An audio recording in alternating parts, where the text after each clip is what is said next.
Good evening, everyone. Good evening. Please remain standing while I ask my secretary to say a few words before the meeting.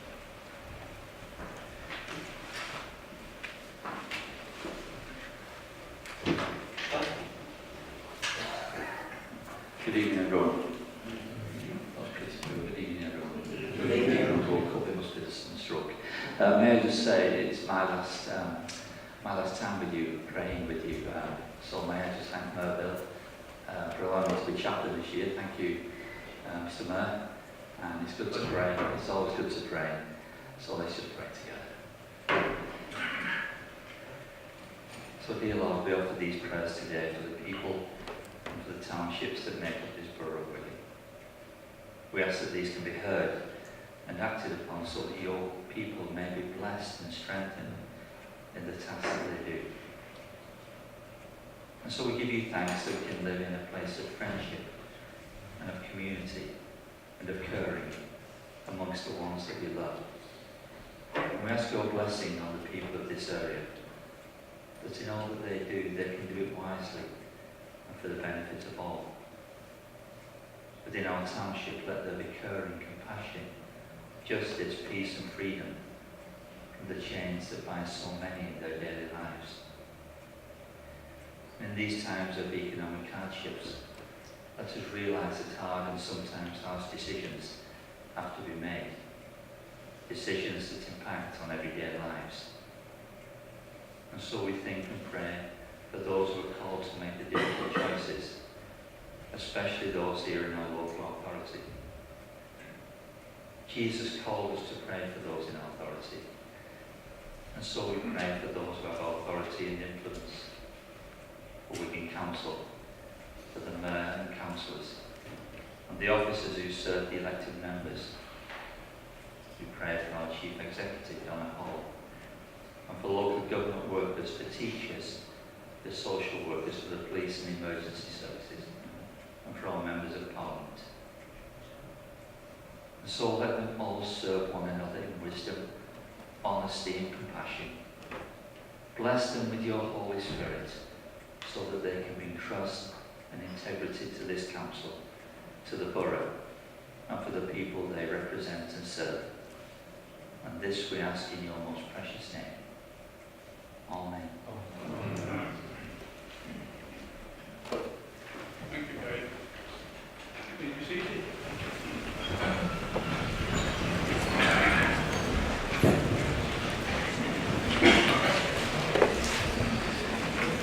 Can I remind members of the need to respect each other, and I will continue to chair these meetings fairly and showing impartiality. Likewise, members of the public are welcome. They should be aware they should not interrupt the proceedings. The rules of conduct of the meeting have been circulated in advance of the meeting, and copies are on your seats. Apologies for absence. Thank you, Mr. Mayor. This evening we have apologies from Councillor Rathling, Councillor Stewart and Councillor Sam Murphy. Are there any further apologies from members for this evening? Councillor Albert, would you like to declare any other apologies? Thank you. Minutes of the meeting held on the 7th of March 2018.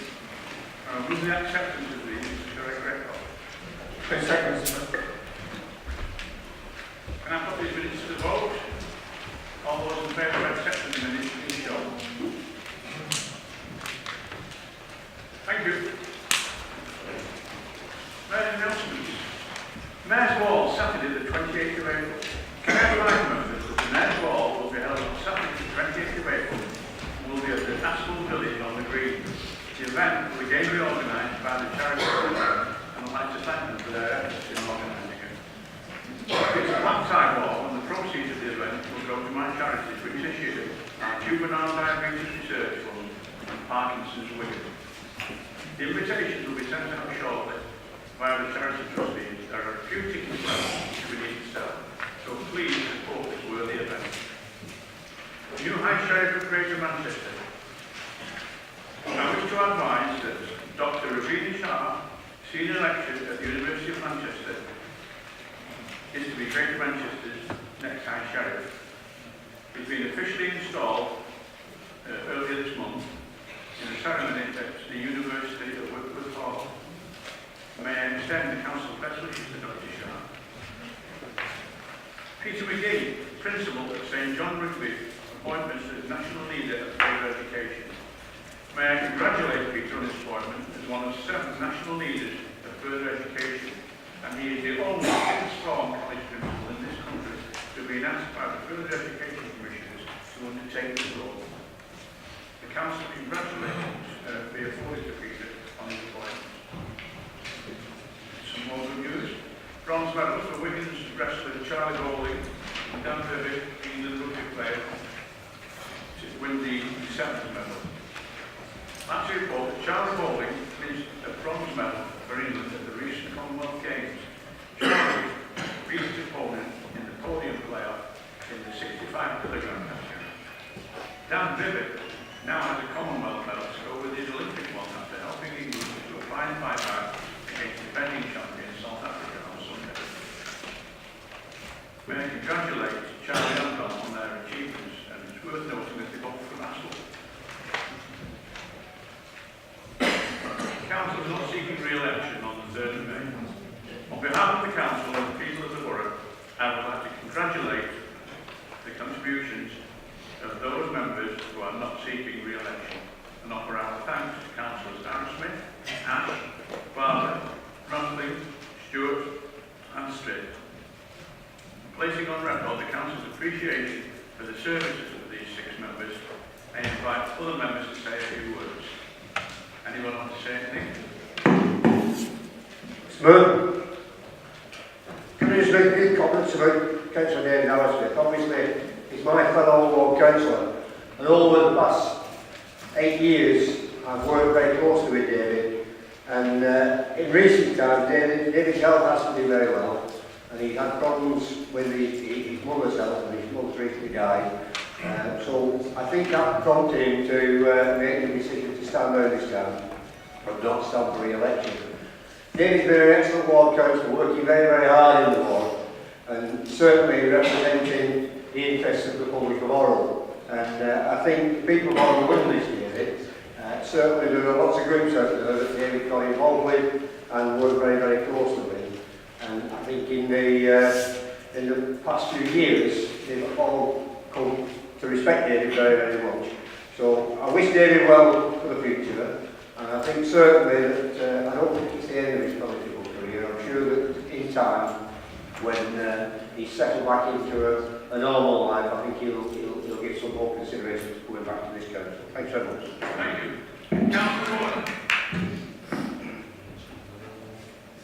Thank you, Mr. Mayor. I feel privileged to be asked to speak about my councillor colleague Nigel Ash as he retires from public service as ward councillor for Ashton. Nigel has been a councillor for 16 years in total. There was an incident of a CAP invasion in 2004, but we saw them off, and in 2006 Nigel was returned as Labour ward councillor.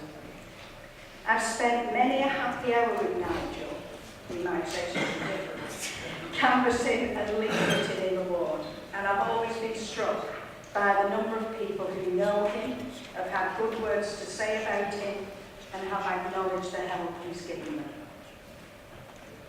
As fellow councillors will know, our job has many frustrations, but in Nigel's case, there are achievements to celebrate. Nigel's very first manifesto had promised to help and support young people, and he developed great initiatives with the skateboard park and the restoration of the building in Jubilee Park for their use.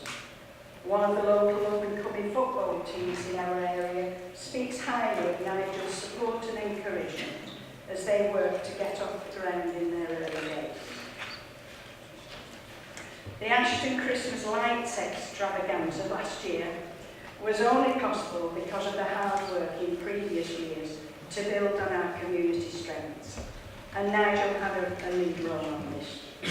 So I just need you all to know, if you're looking for somebody to do Father Christmas duties in 2018, or I can recommend him as a DJ, as long as it's a really cold night and he has to stand in the street.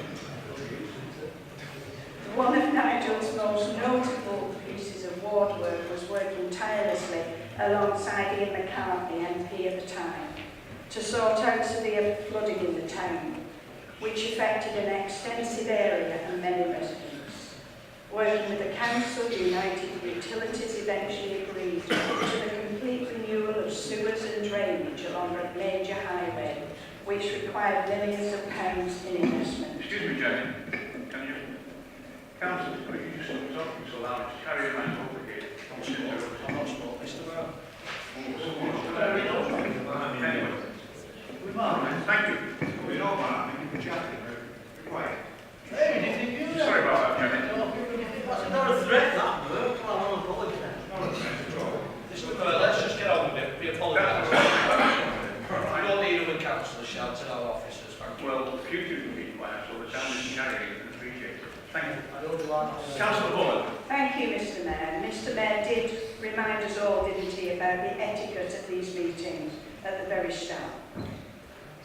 So, residents are eternally grateful for that investment because there's no more poo in their gardens. More recently, Nigel campaigned on behalf of Private William Keneally, 1st Battalion Lancashire Fusiliers, to have that soldier's Victoria Cross recognised, both with the armed forces and also with the council. A ceremony was held in the Heritage Garden at Stubshire Cross, close to where Private Keneally's family lived. Later, the children's section in Ashton Library was named after the veteran, and the story of his bravery shared with local school children. As Chair of Health Scrutiny, Nigel has had a key role in some important decisions related to transforming our services. He's proud of the way our health services are working with partners to improve outcomes for our residents, while making the necessary savings forced upon us by this government. I know that he would have liked to have seen Ashton Health Centre up and running during his time of office. He's campaigned hard with Yvonne for bargain. We believe it's on its way. Finally, within our Ashton branch, Nigel has held all officer positions at least once. He's worked to build up the branch and welcome new members. We hope that he'll continue to be involved with us, but probably at a more relaxed pace, with time to travel and spending quality time with his family. So now you know who put the ash in Ashton.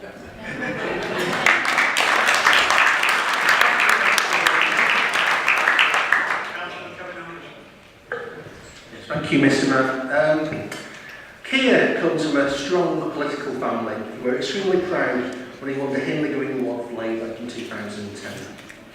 Keir has served on a number of committees, particularly making a mark on the Board of Governance and Competent Council committees, where he reached out the heights of Vice Chair. Keir has a reputation for robustly challenging officers when necessary. He was re-elected against expectations in 2014, following an effective and targeted campaign, which I was pleased to be part of. Keir has not sought re-election for personal reasons, but hopes to be able to return to the council chamber in the future. He leaves with the best wishes of his friends and colleagues in the Labour Group. Thank you, Mr. Mayor. Thank you. Councillor Molyneux. Thank you, Mr. Mayor. Can I just speak about Anne? Anne has had some difficulties in her life recently, health-wise, and it's a sad thing that Anne's not standing again this year. But can I just say that I found Anne a very helpful ear to talk to when the wife was suffering from a very serious illness, and Anne was very supportive. Regular emails, regular phone calls. Sometimes Anne didn't always get the timing right. It would be very late at night or very early in the morning. But she was absolutely spot on in the support that she gave me and Sheila through a difficult time. So I will certainly miss Anne. She certainly had a big input on the planning committee, as members tell me. And I wish Anne all the best, and I really hope her health improves and that she's got some good years in front of her where she'll be able to enjoy it. Thank you, Mr. Mayor.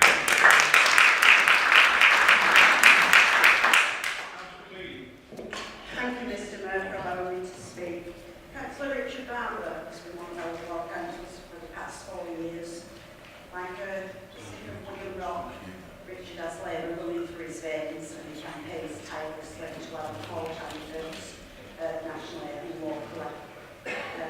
One of his very strong passions is the education of children, and I think, you know, that goes without saying. He's been chair of governors St Thomas's Primary School for many years on children and young people, on health and social care, scrutiny committee, and he's made a big difference in the ward. I'd like to wish you all the very best, Richard, for what you do in the future.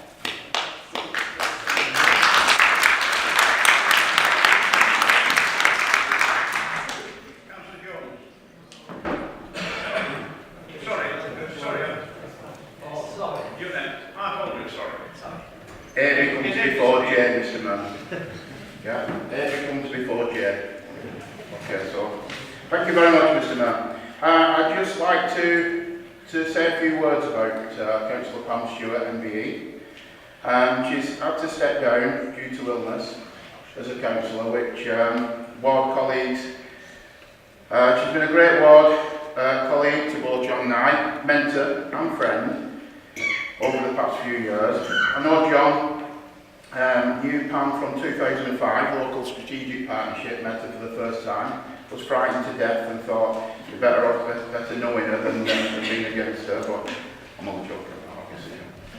Pam was missed as a councillor, but she's always been active within the community with her wonderful work with the refuge. And that says a lot about Pam, really, because I think we've all supported her with the refuge and the work. Wherever she goes, she does mention it and still does. I was asked to mention just a few words to describe Pam in a way. I use the words tenacious, caring, self-motivated, definitely hard-working, and will always be known as Auntie Pam to my daughter.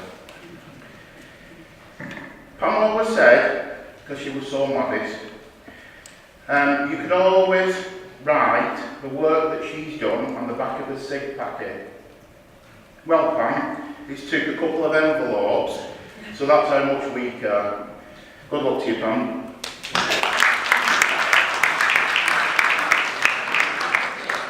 Thank you, Mr. Mayor. I just want to back what Councillor Molyneux said about Councillor Ramplin. Obviously, we're on different sides here. We have our arguments inside here. If I'm honest, national politics we disagreed very much on, but in Brynwald, whenever it came to a community event or anything, I couldn't have Ramplin off form. She wanted to work together, set things up, and she said to me from day one when I got elected, put politics aside when it comes to the community and work on the community, and I think she'll be missed. I think she was a fantastic Labour councillor as well. Thank you. Thank you.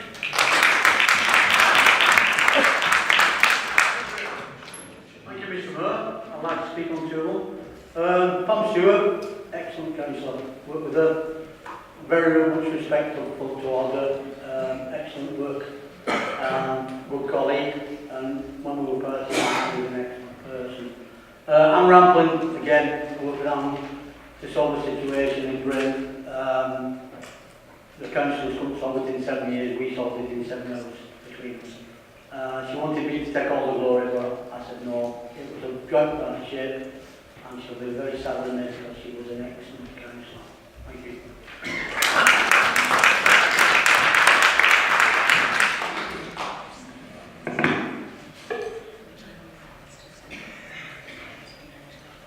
Can I ask those retiring members to just come down to the front, please? Don't be shy.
Right, we continue.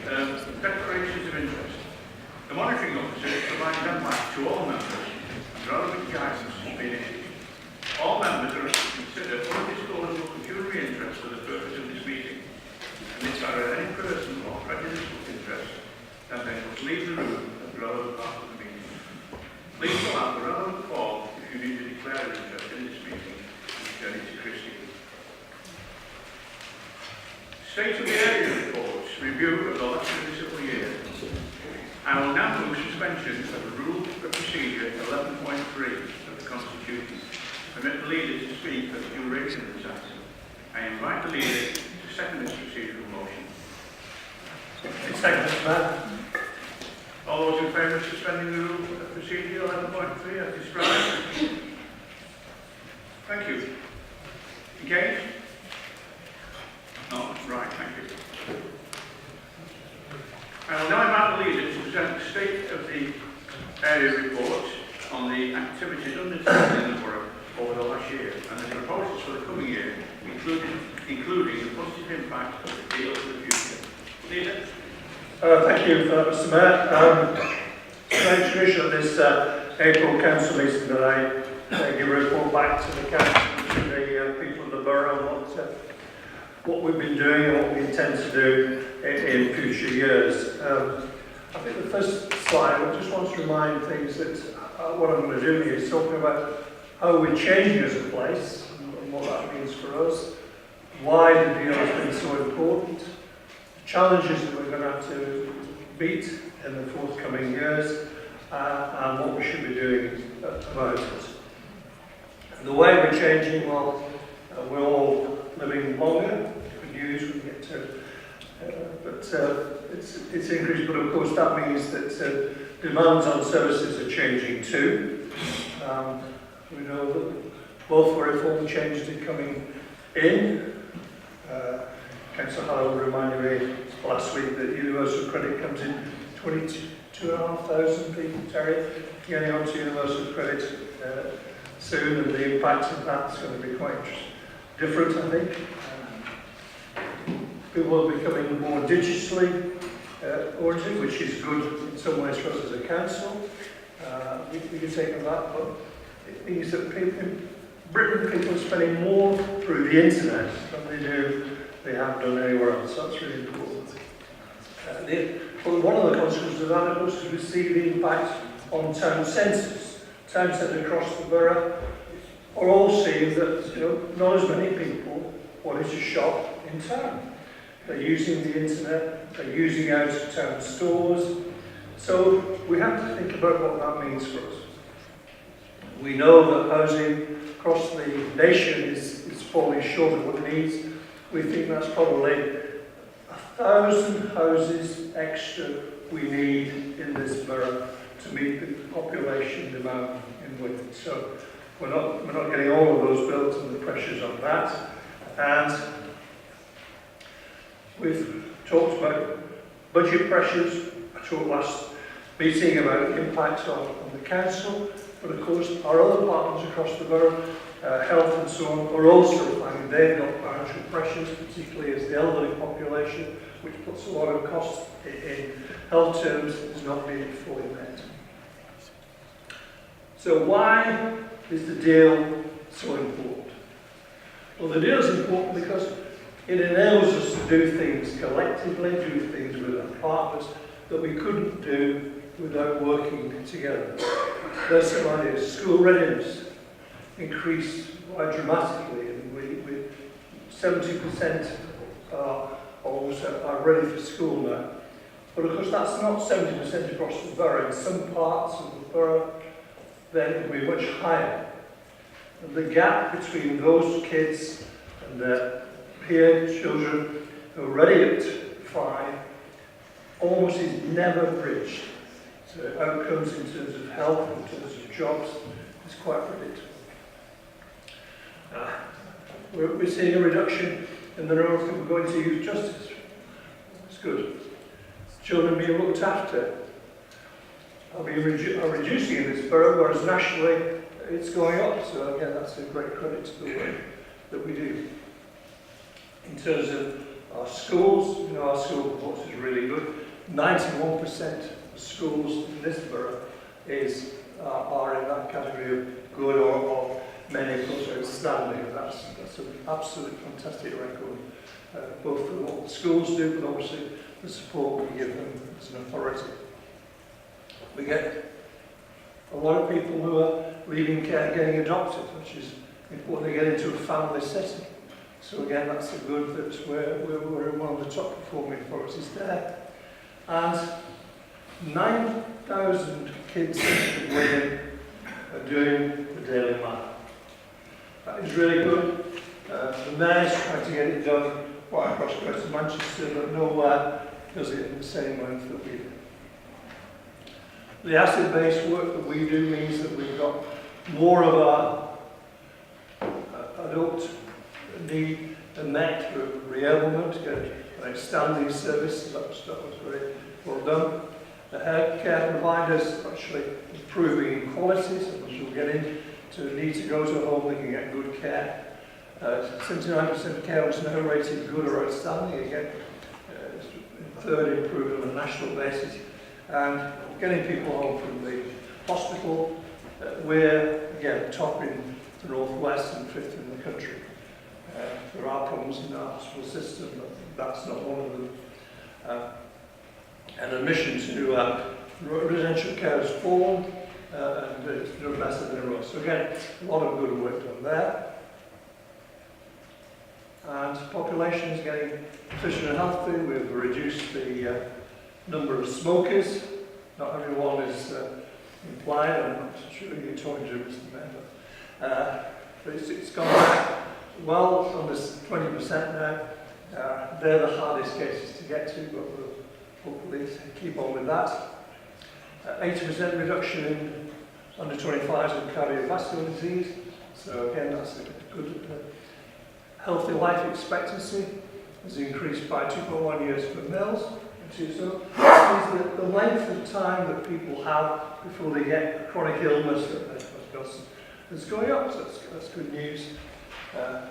More active adult population, so open gym, that's that one.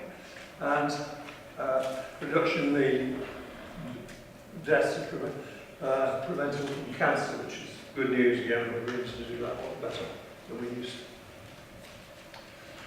We're improving the environment. Our recycling figures went up 8% since we did the 3 weekly bin collection. Again, that's good for the environment, saves money. 21% reduction in fly tipping. Again, that's good news. We've included more investment in the highways infrastructure from Greater Manchester, which is good news. The deal for the street team has been given an award for staff engagement. Winter maintenance team won a service innovation award again. So the top quartile for highways. So it's well done, Kevin, for that work that we do there. And we're developing resilient communities. Objectively, we rate as the happiest place in Greater Manchester. The benefits from SIF, leave it in, not only the money we put in, Chris has it, but it gets money from other sources to back in, so it's really good news. So overall, 10 million investments in that community side. The Borough Blue goes from strength to strength. We won 33 awards for that last year. And 72% of our residents think they like to live in the area that they live on. They strongly believe it's a good place to live. And again, that's the real basis of strength in our local community. We need to support the local economy to grow. So we've got more people in work now than we had before, just under 10,000 of that. The economy's grown. It needs to grow a bit faster, but 2.1% is better than the national average. Again, we've concentrated on apprenticeships. You can see the figures there. By 25,000 apprenticeships, very good. Increasing in house building, although it's not enough, it has gone up. Fewer residents on benefits, which is good news. And those major road infrastructure developments on the A49 and the M58 Link Road. will be beneficial, I'm sure, for employment opportunities. So again, definitely does a great job on all that. And the integrated service delivery is really quite important, that we don't treat, we're beginning to think of people as people, we don't think of them as units, we don't think of them as simply somebody who has an issue with housing. They may well have issues with other parts of the service. And that integrated work, particularly done at Flatbridge at the moment, is the one that is going to be rolled out. We're going to do more of that. So it's important that schools know if there's a child being there's some domestic abuse in the family, that the schools know and can adopt that. So we make sure they do get that knowledge. We can make sure that the victims get support. Really, the number of adult missing cases gone down, which is good news, and we're in the best place-based working. We do that better than anywhere else in Greater Manchester, getting some good results on that. We've cut the red tape, promised to do that, so we're getting a satisfaction with the council, gone up by 59%. Yeah, don't want to go over it again as last time, but we have frozen our bit of council tax we could control 5 years now. Time taken in the housing benefits system has been halved, so we can get in the benefits quicker, which is helpful. Increased staff engagement, so they start thinking we're the best staff to work for. And I think that's one of our almost hidden secrets there. The quality of staff, the motivation of staff, the way they work together, is often people who come from other authorities comment on that, and it is really an important thing. Digital exclusion rate has gone down, that's again good news, and we've done the same. Okay. But we know all the efforts we've put in, there's still more we need to do. We've got challenges we need to face, and to do that, what I'm going to say is we ought to be improving on the deal that we offer now. So these are my plans going forward for next year. I want to get local members, all of the members, more engaged with the deal themselves. That was an issue that was raised in the peer review. So putting more money into the pot that members have to price the borough, but making it, align with SIP, so we're getting more money to do more things, getting engaged with the community at the local level. And that's for individuals, that's for members to decide. That's not the work with Chris, of course, but not for him to come in. It's for them to decide. So hopefully that will be. And as I said earlier, resale centres are suffering across the borough. Wherever you go, they are different. So I think what I'd like local members to be doing is sitting down with the local business partnerships, the local communities, to think, what is the needs of this community going forward? We're not going to go back to the 1950s where people were going shopping 3 or 4 times a week because they didn't have a fridge. So they were going out regularly, going to local shops. That's not happening. We all have fridges and freezers, and we go in the big shop, some of the supermarkets, or go into town. So we need to think, how can we make them viable? How can we get people to get active in those town centres? And again, it's not for us to say from the top down. I want you as members to work, because the issues around Ashton will be different from the issues around Allerton, will be different from across the borough. So it's you to decide what you want to do. And as I promised in the budget, in response to Councillor Winston, there will be, at the end when we get those, we can help to try and help that transformation take place. There's issues in health across the country, and we're not doing well enough. Not just us, but with our health partners, we need to get closer again to our health partners. We seem to have somewhere drifted in parts of that. We need to try and keep that going. And we need to get more provision based in local areas, based in local communities, which will have the dual impacts of both helping people not to go to hospital if they don't need to, but getting that support and treatment they need within their own home. Or, if they do have to go into hospital, to make sure there's support for them when they can come out. So that's really important. I know Sharon Ball does a fantastic job. That's some great ideas, but we need to scale all of that up. Do more of that than we're doing at the moment. We need to, again, we've got a fantastic deal for apprentices in the council, but we need to broaden that, make it across the borough. So with the forward board that David leads on, get them to understand what the needs are of apprentices, being real apprentices, quality apprentices. So that's going to be helpful for training in the future. As David announced the other day, we had some good news with the Springs branch depot. Naturally, it's going to be expanded, so again, they'll need lots of good quality jobs there. Here's a task. I think we all recognise that we haven't done enough on the environment across the country and Wigan. And I think the Mayor, people know Mayor Greta Manchester had a summit on green issues. I think lots of interesting ideas came out of that, and obviously we'll support the ones that are relevant. But what I think we need to do in Wigan, because there's too many people, I think, in suits trying to tell other people, you know, you need to work on the environment and so on. We need to do it on a deal basis. We need to do it through local communities. And we have some fantastic partners already in this field. The Incredible Edible people do a huge amount of good for us. And also, Fairclempt. I mean, you know, sometimes people think Fairclempt is a food project, don't they, Chris? But when you go there, they say, no, this is an environmental project. This is trying to stop us wasting food, recycling it.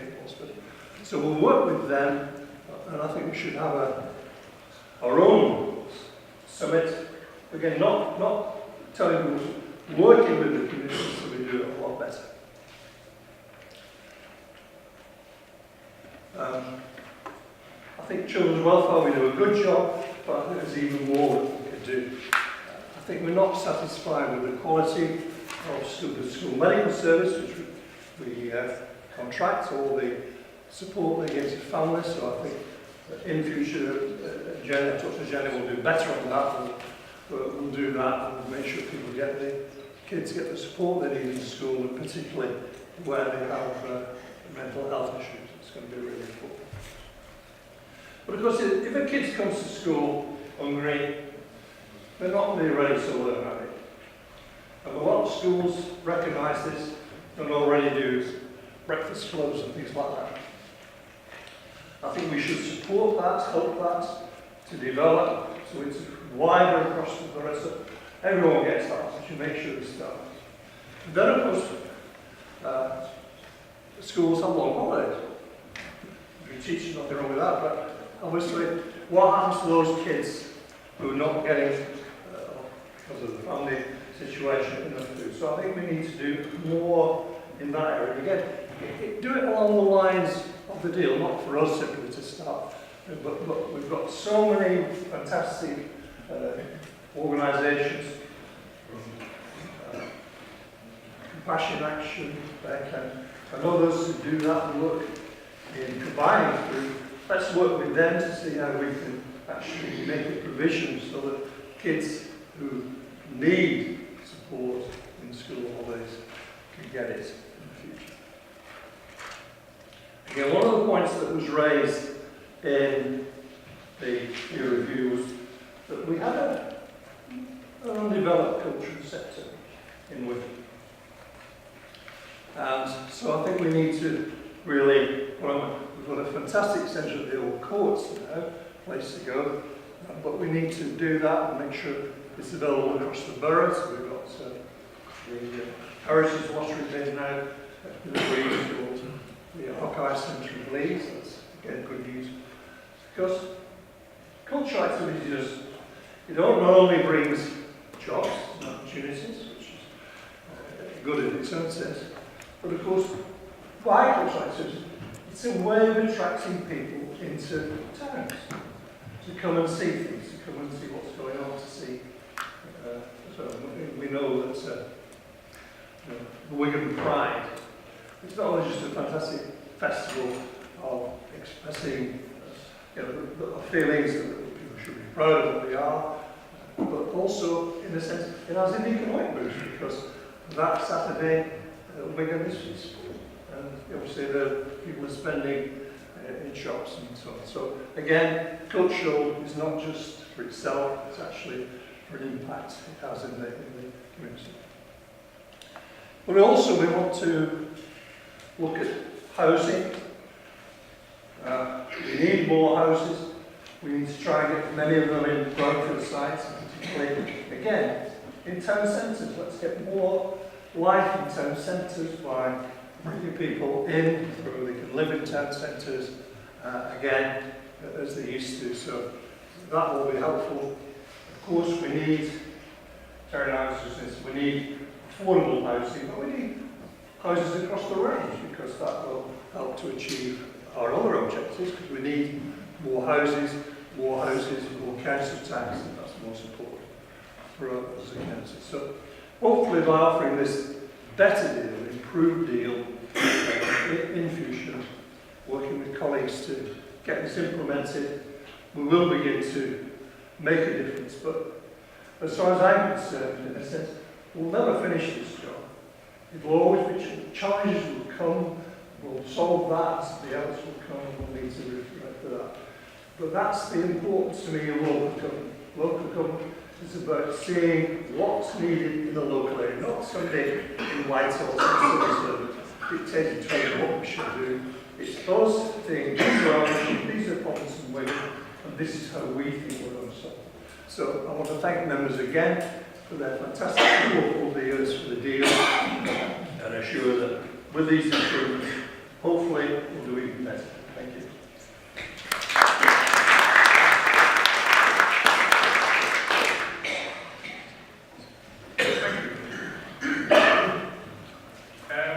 Is this report seconded? Seconded, Mr. Mayor, reserve your right to speak if necessary. Do any other members wish to contribute?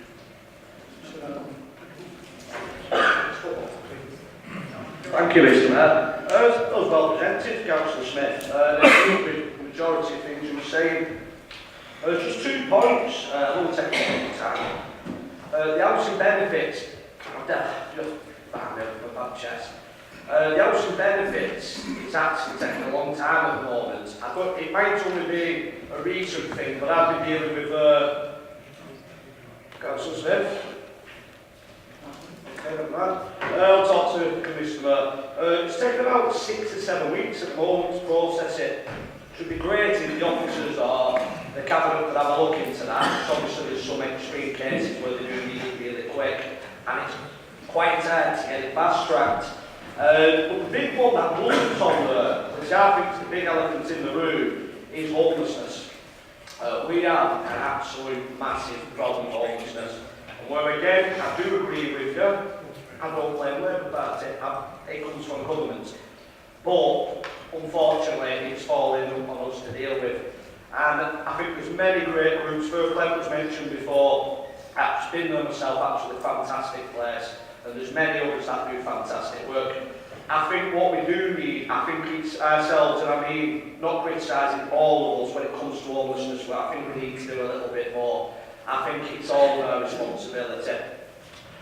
One thing I did notice what we're doing down south in a lot of towns is they're actually, you can get a card and they have vending machines all around the borough, which I'm going to try to put through motion for the next meeting. But the biggest thing, I think, why we're getting so many on the streets, and obviously they have a lot of complex problems, is we're either trying to put them into a night shelter straight away, or we're trying to put them into an house. Now, many of them with the problems, you can't just put them straight into an house. If you've got drug problems and alcohol problems, maybe, it can end, I've been told this by myself, I'm involved with building up in Leigh. It can end up where you get a lot of congregation around there and they end up getting kicked out by the council. And in ways rightly so. What we do need is we need more of the and I think council ran as well, not private companies, is the bed sits, where we can have council officers in there, we can put these people in the bed sits, probably talking up to 200, I'd say, roughly, 350, 200. We can then get the professionals in to help them, and then when they're ready, give them the house. And it's like the Canadian model says, if you put a roof over the red, you can solve 60% of the problems. So again, it isn't criticism for once. I know a lot of time we do argue, but I think some of this serious, I think we need to all work together. And I agree again with the Mayor of Manchester. I think we really do need to tackle this homelessness problem. Thank you. Thank you, Councillor Jones. Councillor Bailey. Thank you, Mr. Mayor, for allowing me to speak. Regarding a few issues first. The health of our hospitals. Well, I visited the hospital the week last Monday. I found a resident collapsed in our house. Tragedy, she had a stroke. I went to the hospital with her. And the ambulance people stopped with us in the hospital for 6 hours. Now, I think we should be, as a council, trying to stop the situation, taking the patients away from the ambulances, drivers, or allowing the ambulance drivers to go for emergencies or people who need ambulances. I think this is a vital point. Because I've witnessed it hands-on, I would write a letter to Andy Burnham for this. Regarding health and well-being for children, I just wondered why Councillor Smith is allowing the running track at Wigan in Harrods to be taken over by Wigan Rugby and trying to phase out the children and everybody uses that. I'd like an answer on that, Councillor Smith. The deal money.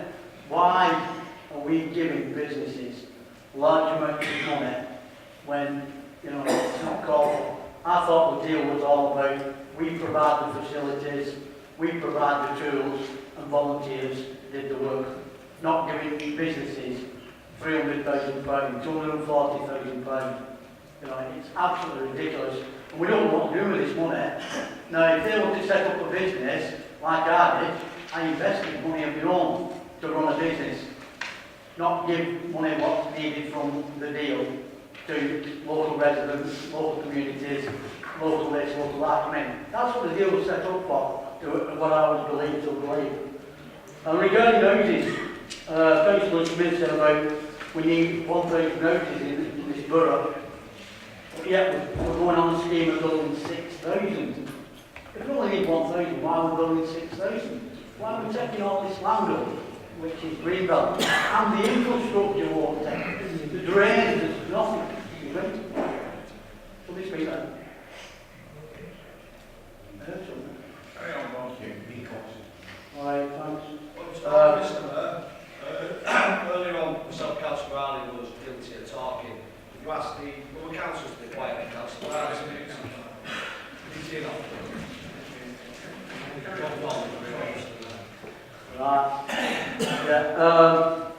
on my last issue, Councillor Smith said everybody's buying on the internet, which is what everybody does these days. So why have we bought Tellers, which is a shopping centre?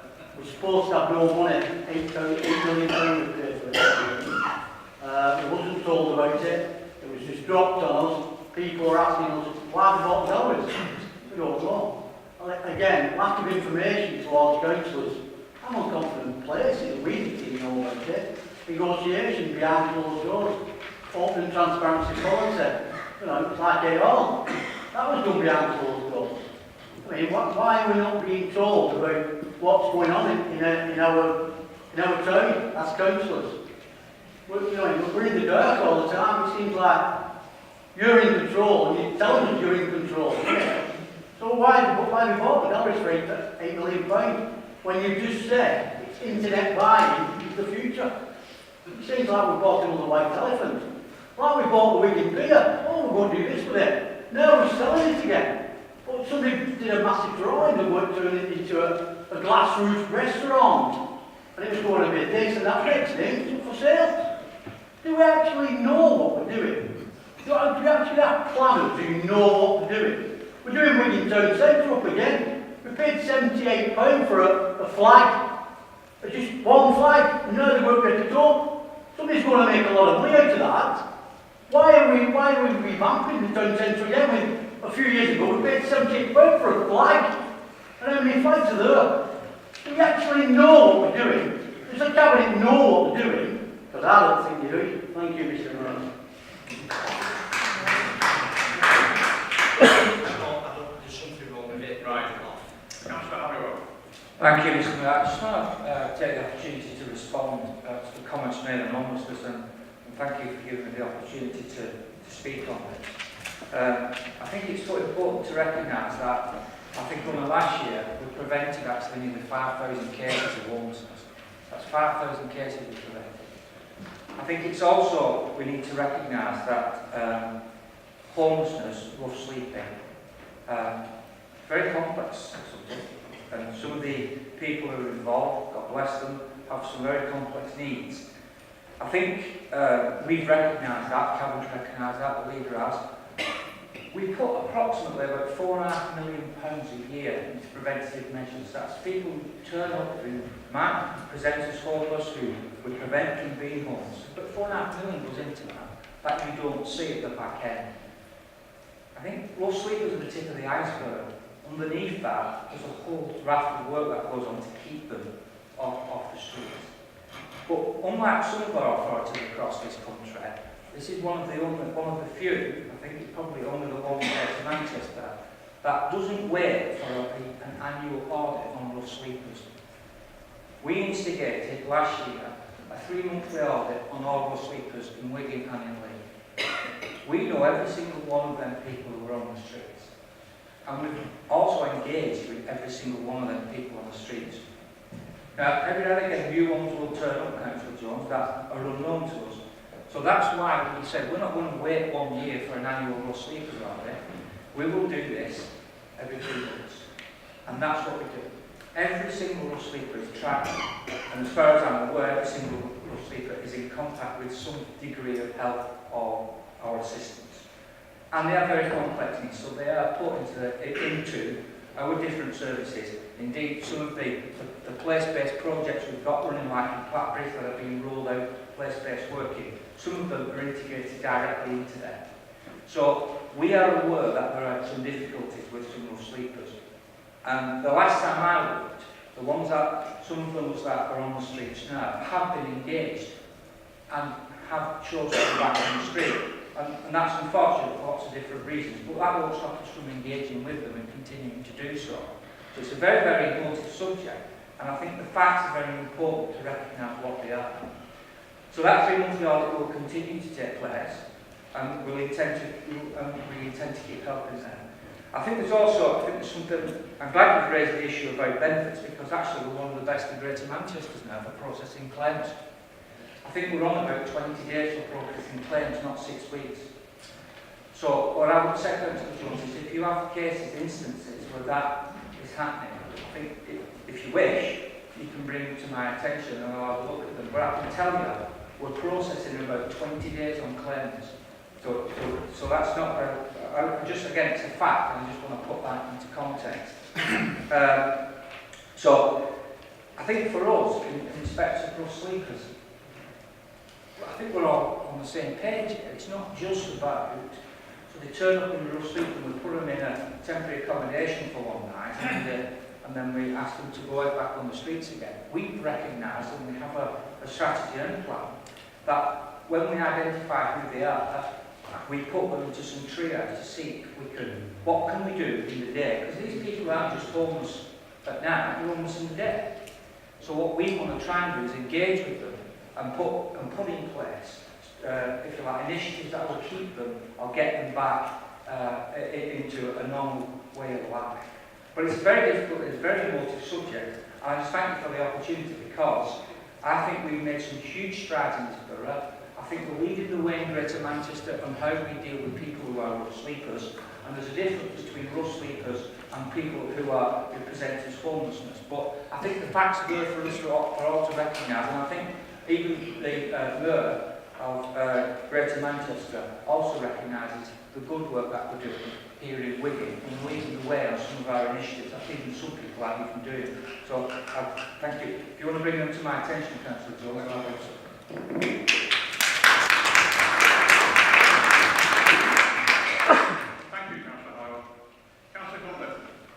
Thank you, Mr. Mayor. I just want to bring a couple of points up that the leader mentioned. And one is the thing about my area, which is adult social care. And I think it's really interesting that reablement, bearing in mind that Wigan has the only outstanding reablement team in the country.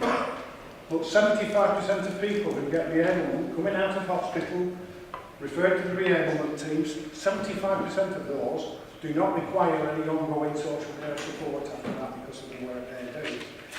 Because really what we need to do is keep people at home, keep people independent for as long as possible. Nobody in here and nobody out there says, when I get older, I want to live in a residential home or a nursing home. People want to stay at home for as long as they do. And part of the house building process that's needed in this borough, I think, is housing with extra care and supportive housing for older people, for people with learning disability, for people with autism, people with physical disabilities. And we've estimated that probably we need somewhere in the region of about 1,000 extra places over the next few years across this borough.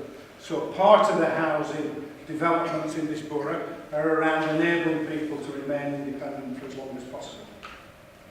One of the big things I think we've done that's had an impact is connecting people with the communities. If you're obese, your chances of premature death will increase by 30%. If you're socially isolated and lonely, your chances of premature death will increase by 50%. So social isolation and loneliness is a killer. And connecting people with what's happening and to things in the communities actually saves lives. So it really is. And working with the CCG, providing community knowledge officers, community link workers in GP practices, is having a big impact on some of the things that we're doing. So we developed an ethical framework around those residential homes and home care that's required, working with the trade unions and unison around that. And what we've seen is the biggest increase in outstanding and good home care and residential care. We're third nationally most improved in the last 12 months. And Councillor Grovey spoke about hospitals. And it's not just an issue in Wigan, it's an issue throughout the whole country. And it's caused by underfunding from this Conservative government. From 1948 to 2010, NHS spending increased by about 4% per year. Since 2010, it's increased by something around about 1.2%. So it's not meeting the increasing demand of the ageing population. What we're doing in terms of a council, working with the hospital and working with health services, people talk about bed blocking and detox, which is delayed transfers of care, which is around people. Wigan is the 5th best in the country at getting people out of hospital. So, you know, there's that. But I just wanted to make a point around apprenticeships. And we talked about apprenticeships for young people. I, for a long time, have been advocating that we as a council should actually be providing apprenticeships for people with mental health problems, people with learning disability, and people with autism. Because actually, working, doing a job, getting apprenticeships, being in employment improves mental and physical health. And if we're not doing it, how do we expect businesses and companies out there? So we should be promoting opportunities for apprenticeships for people with mental health problems. And it's not just around accommodations in the job, it's around understanding the mental health and the fact that it will fluctuate from time to time and people will relapse and get worse. So it's not just that. People with a learning disability, but people with autism. We're trying to make this borough the first autism-friendly borough in the country. And part of that should be ensuring that we're giving work opportunities and job opportunities to people with autism. And we should be setting an example. So when we look at improving our apprenticeships and developing that, that's an area I think we need to get involved in. Thank you.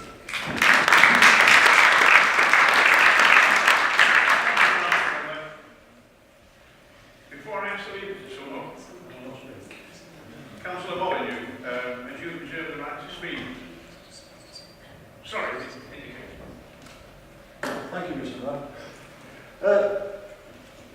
In the slides we touched on the deal for business, and I know Councillor Bailey's just mentioned the deal for business. And it's really important that we support the Deal for Business, because it's important to people to keep them in jobs. It's important to give opportunities for apprenticeships to come forward. And it's important that Wigan has a place within GM and in the North West as a place where people want to open businesses and generate employment for the people who we all represent. It's so important in people's lives to get that start and to get a job. So I'm not embarrassed one little bit of any support that we give to businesses. And I don't think anybody in this chamber should be embarrassed as well. Because when you start to look at job retention, we're going all out to make sure that we have job retention in this borough. We're going all out to get job creation. Job creation brings wealth not just to the individual, but to the borough as a whole. And it's so important that when we've touched on welfare, that we get people off welfare. And the only way you get people off welfare is to create employment opportunities. And that goes for people at every part of life. They need that support, and if we can give it, we should be there to give it. So whether it's creating an apprenticeship in a one-man, one-woman business, we support it. If it's creating a large employer to retain employment within this borough and create new opportunities for other people in this borough, we'll support it. And can I mention, as I've mentioned on numerous occasions, Wigan is open for business. It's a big part of what we see as a future for this authority, and it's something that we all should support. I'm sorry I didn't interrupt you, Councillor. I didn't interrupt you, just let me finish. Thank you, Mr. Mayor. So please, when we look at this, look at it in the correct way that we should look at it, about creating job opportunities. We talk about Wigan Pier. It was mentioned in Councillor Brewery's summing up. It's so important that we develop Wigan Pier. We've now got positive interest in developing the pier after years of where it didn't move anywhere. Now we've got it. And I'll say it again. If you get a business address at Wigan Pier, you've got the most iconic business address in certainly in the north of England and certainly in big parts of the world. They all know where Wigan Pier is. So Wigan Pier will take off. And the development you talked about, Councillor Brewer, is just part of it. Not only is it creating a social centre which Wigan will be proud of, it will be creating employment opportunities. And every chance we've got to grasp that, we'll grasp it.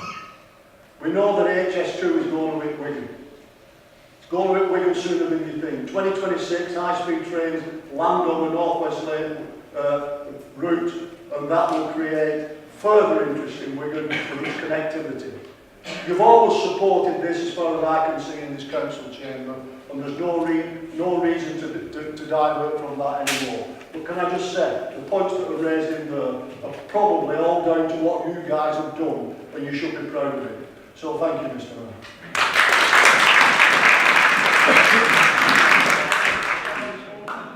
Yeah, it was a point of order for information, Mayor.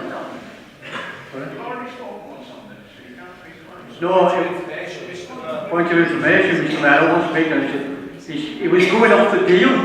He was talking about businesses, though, not talking about the deal.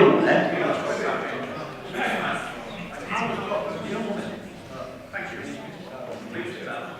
Do any of the members wish to contribute? Right, Leader, can I give some up? Thank you, Mr. Mayor. Mr. Mayor, thanks members for the contributions. When I was introducing those last two slides, what they were about was the way that I felt we should be improving the deal going forward. That's what it was. And the reason I didn't mention homelessness was not because I don't think it's an important issue. Well, actually, with Terry Howell and the league and with the work we do with the Mayor of Greater Manchester, we've actually got in place, I think, the strategies and the policies to do what we can about homelessness, providing shelter for those who are coming on stream and so on.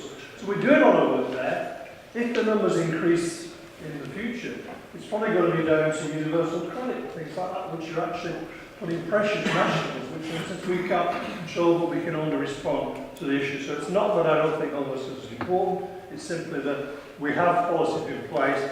So these are new policies going forward. So, and in terms of Councillor Brady's point, well, I'm sorry how the way that we inferred it, but that's, it's not a responsibility of this council. We don't run the hospital, it's run by a trust. And if you have a problem, take it up with them. I can't change their strategies in terms of that, neither can they influence us. We can work together on other issues. No, not point. No information. You talked about the delay you experienced at Wigan Infant.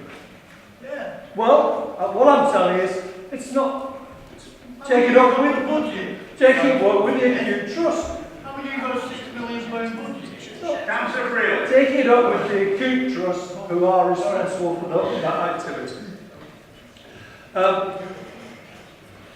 Is there any, again, Councillor did deal with the deal with business, which is a deal we're trying to work with our business community. It's not taking money away from the communities in Wigan. It's not taking money from us.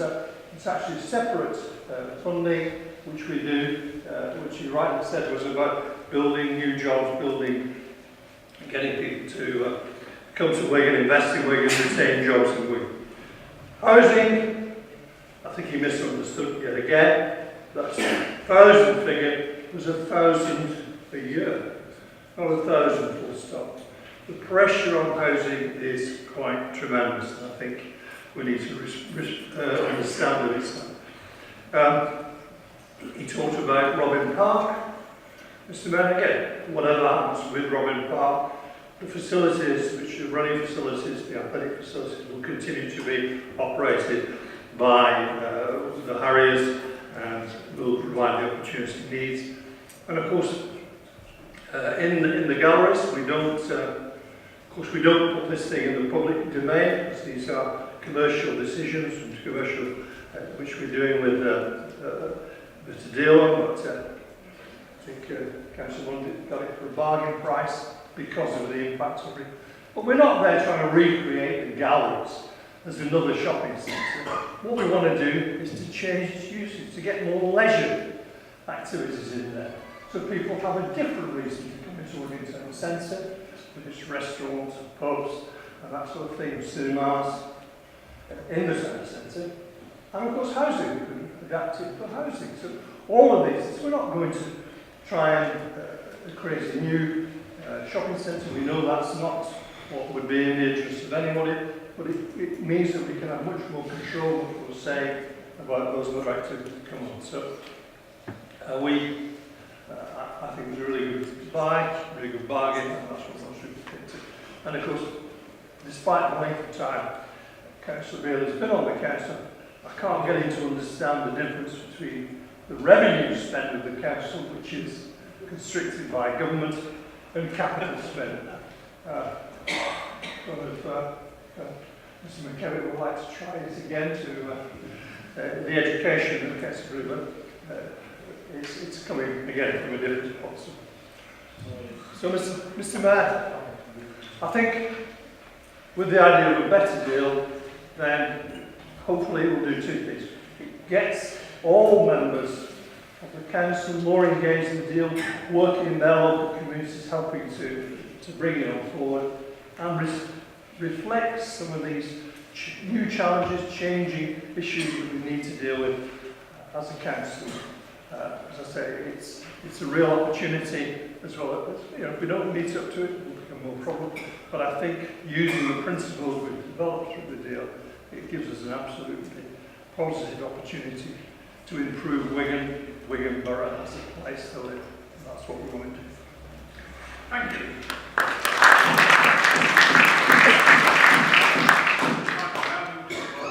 All those in favour of accepting the report, please show. Thank you. Anyone against? One. Right, that's carried. We now move on to constitutional issues. The appointment of local authority representative governors. Council has requested to approve the nominations for the appointment of school governors, together with nominations for the reappointment of existing governors, as set out on page 22 of the council agenda. Are the nominations and reappointments approved? Thank you, Mr Mayor. Right to second, Mr Mayor. Thank you. Do any other members wish to comment? All those in favour then? Thank you.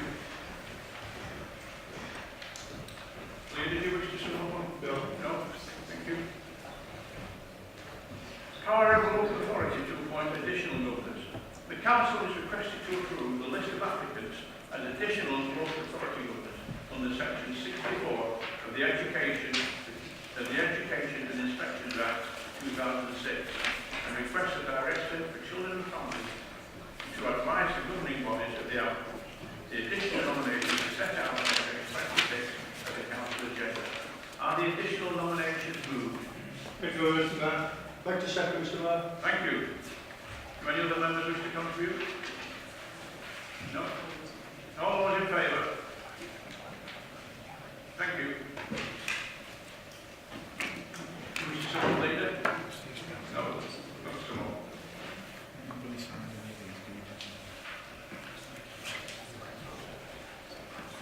Questions and comments from Cabinet and committees? There are no questions or comments.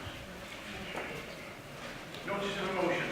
This motion has been submitted by Councillor Wakefield, and I would remind her that she does not need to read out her motion, and this is set out on page 37 of the agenda. Councillor Wakefield.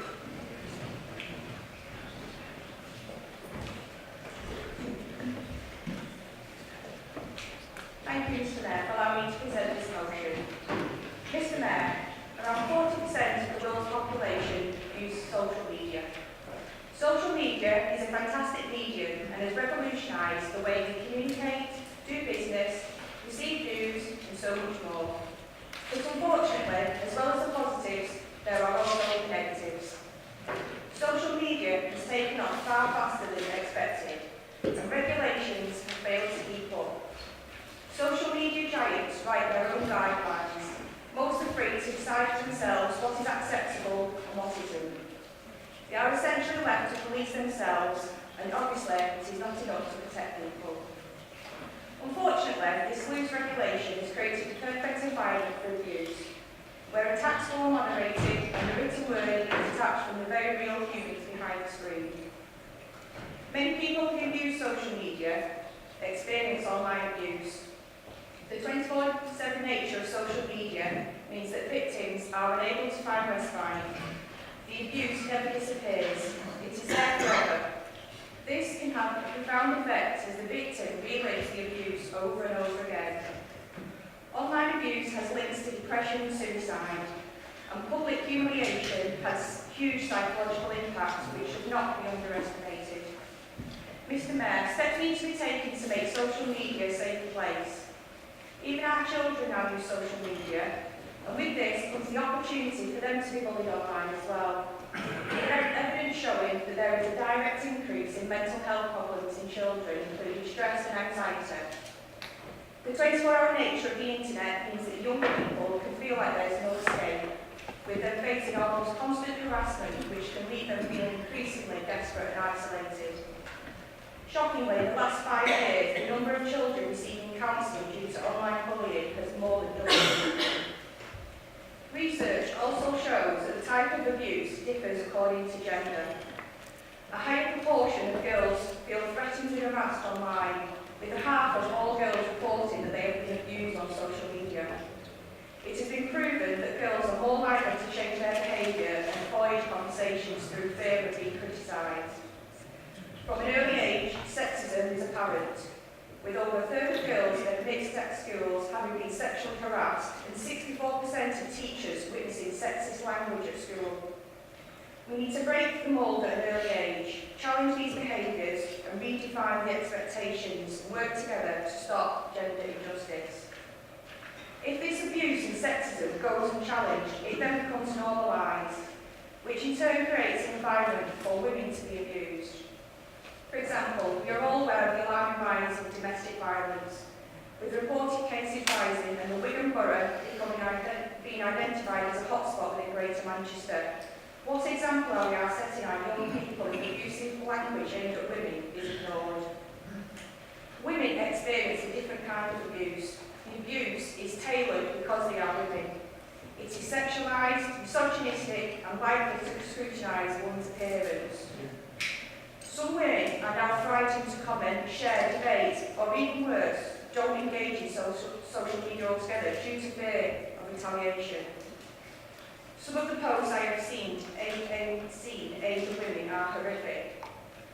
I know I'm unable to swear in council, so I'll save the graphic details, but I have seen on social media threats of being hung, shot, punched in the throat, beheading, public beheading, live electrocution, rape, lesbians being called paedophiles, and threats to slit a woman's throat. The effect of this type of abuse should not be underestimated and brushed off as harmless banter.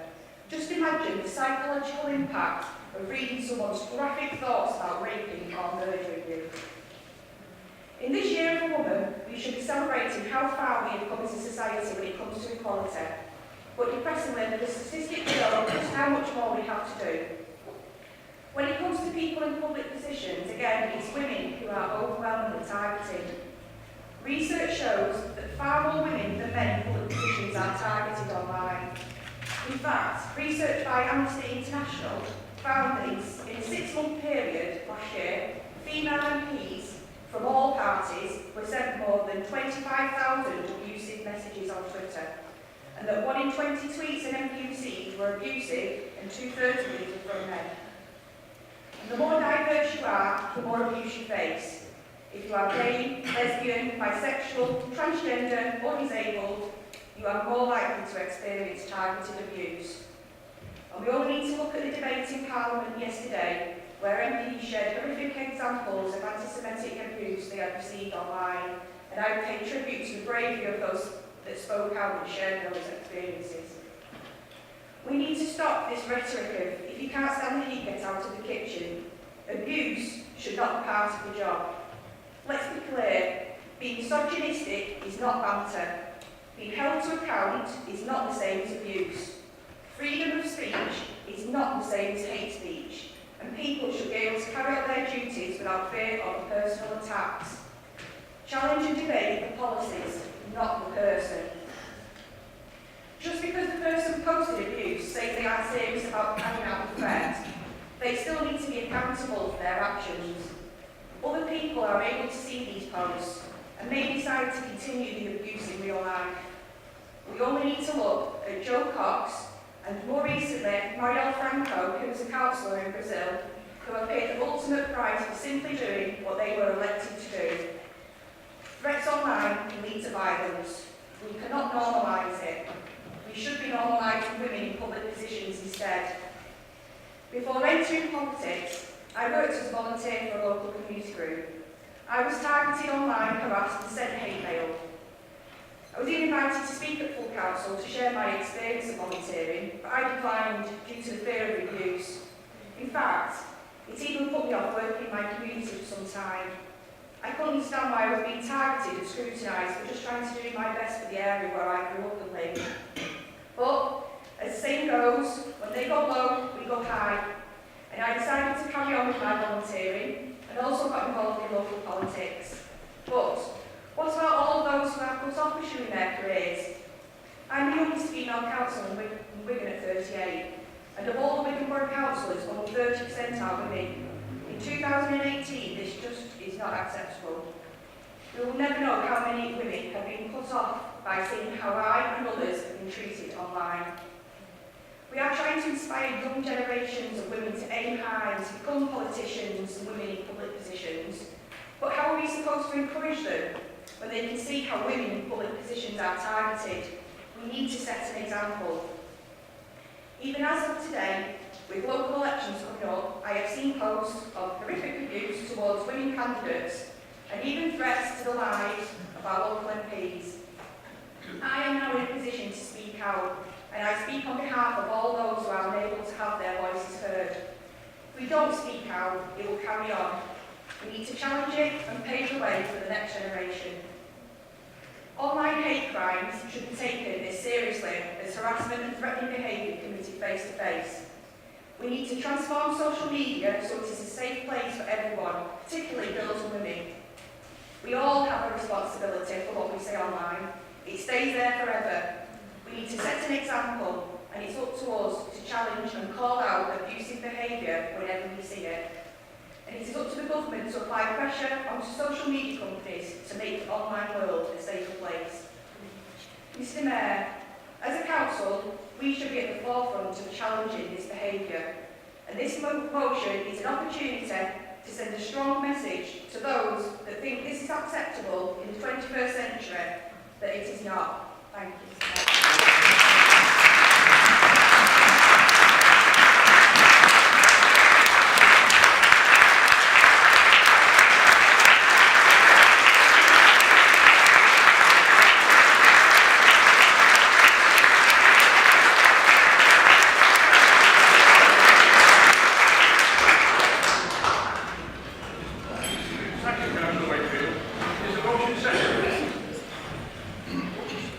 Seconded, Mr. Mayor. Councillor Marshall, do you wish to speak on? Thank you, Mr. Mayor.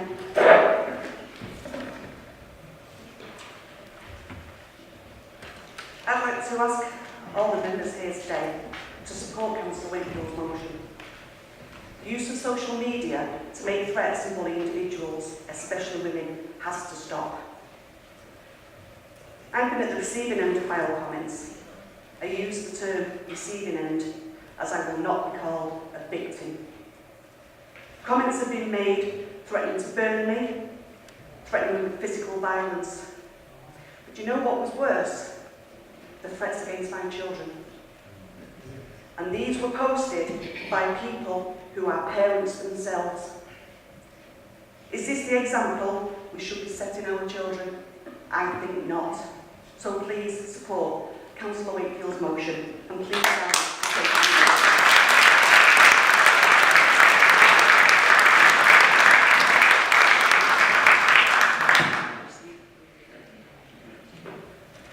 Received an amendment to the motion prior to the 12 p.m. deadline today from Councillor Debbie Fairhurst, which has been seconded by Councillor George Fairhurst.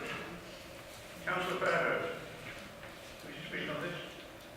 It's just for the amendment was corporate changing from women to all, to everybody, rather than just women.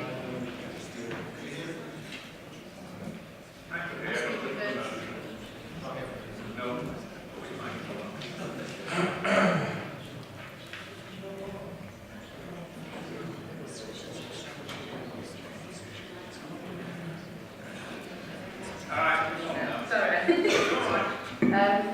I'd like to speak at the end. Completely and utterly agree with Councillor Wakefield and Councillor Marshall. I myself have gone through it and my family have gone through it. But what I would like to do is just change one word from where it says particularly women to all, because it's not just women that's subject to the kind of abuse that's going on for women, men don't get it as well, and children. Right, thank you. Councillor George Fairhurst, a seconder, do you wish to speak or reserve the right to speak later?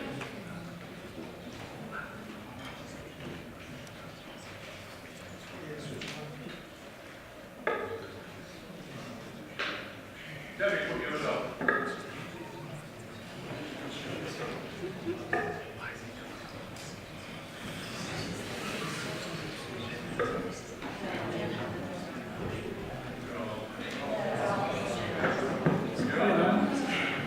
Thank you, Mr. Mayor. I fully support this motion about bullying.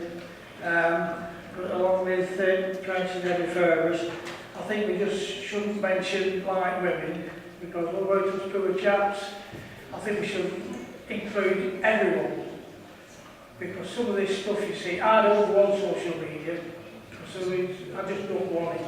I'm not interested in it. But I think we should include everybody who's sat in this room, councillors, staff, everybody. Like I said, I agree with just the wording, just changing to more or less everyone. Thank you very much. Councillor Wakefield, do you accept the amendment? Thank you, Mr. Mayor. No, the motion. Oh, sorry. George, put your microphone up, please. Anyone else on? Yes.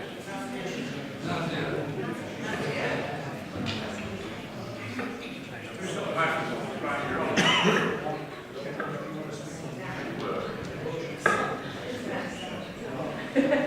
Go on, Matt, it's on. No, not that there's anything wrong with the amendment that's put forward, but the motion that I put forward does say it's basically to make the online world a safe place for everyone. But I do want to mention that it is particularly women, overwhelmingly women, that are targeted online. I think that is very important. Thank you.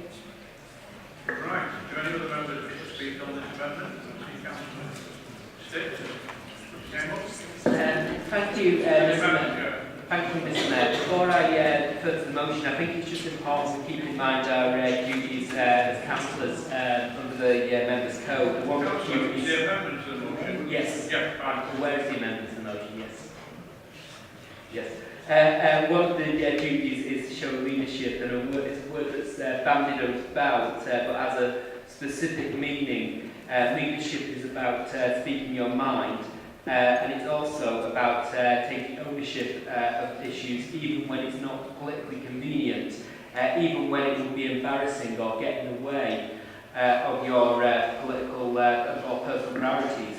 So on that subject, we should all keep that in mind. And I know in the press comments by former Councillor Ellis regarding this motion that he seemed to believe that it's a politically leaning motion. If any member of this council dares suggest this motion and the proposal, the motion and the original motion has part political leanings to it, then they are not showing leadership, they are showing cowardice.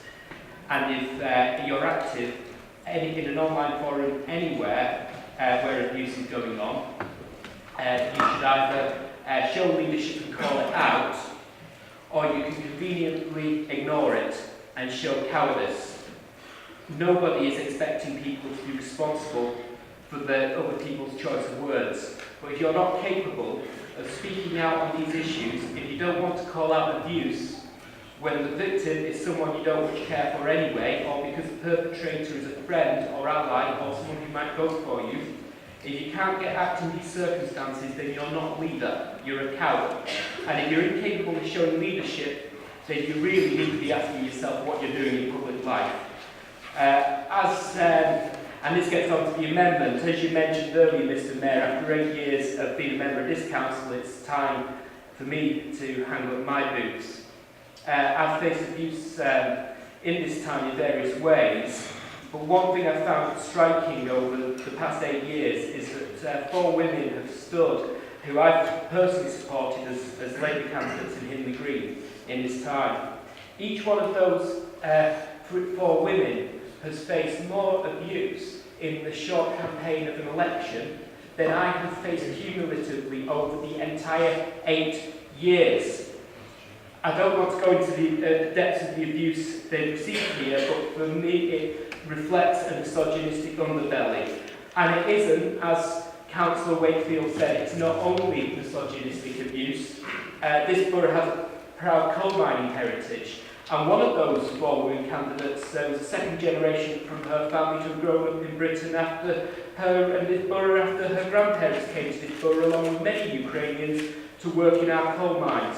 And I was also disgusted at the level of abuse she got, which was both sexist and racist, and it was using those factors of her to hang an abusive hat on. So in terms of the amendment, Mr. Mayor, in fact, to be honest, I actually urge that the amendment be withdrawn, because I think it is absolutely unacceptable that we don't recognise, in particular, the misogynistic element to this level of abuse. So I urge that the amendment actually be withdrawn, to be quite frank. And in terms of, before anyone votes on this motion, I also consider, as that they not just consider their responsibility in terms of showing leadership, but I also expect every member to have signed a copy of this. There's only one excuse for not signing this, which is if your pen doesn't work. So if your pen doesn't work, ask somebody to borrow a pen. I expect everybody by the end of this meeting to have signed this. So thank you. I urge everyone to support the motion and to reject, frankly, to reject the amendment, which I think is appalling.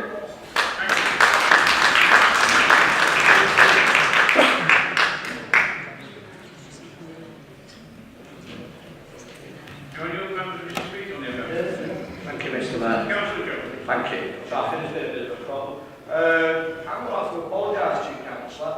Like former Councillor Ellis, I also thought it was been a political motive. Didn't look at who put it forward, I'll be honest. Because there was a lot going on Facebook, but fantastic speech.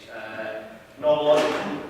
Can't disagree with you. But at one point, and I don't understand where Councillor Tipp's coming from, but I do agree with Councillor Fergus. Let's send the message out across the board just bullying is wrong. I think the majority of us in here have had online bullying at some point. I've had friends myself. I can imagine at times, especially a woman, especially if you're with us all on your own, so I can imagine it being terrifying. It's not good. Bullying is not right anywhere. And I would actually urge to accept it and support and put the message out to everyone, because one of the problems is, and this isn't on you, Councillor, honestly it's not, is when we keep saying an individual race or women, and I haven't looked at the statistics, so I apologise, I'm wrong, it gets a lot of people's backs up, especially all the time in left-wing politics, because it does seem at times that if you're a white man, you kind of say you get everything great, you get this, but no, everybody gets bullied. So I'm going to support Councillor Fergus, but at the same time I'm not supporting it. I think it's a fantastic speech. Thank you. Councillor Walker. I wanted to speak on the main resolution, not the Right. Councillor Arts. I think you want to speak on the main one. Councillor Bailey. Thank you, Mr. Mayor. Let's speak on the motion. The amended motion, sorry. Can you say Keir State? It's not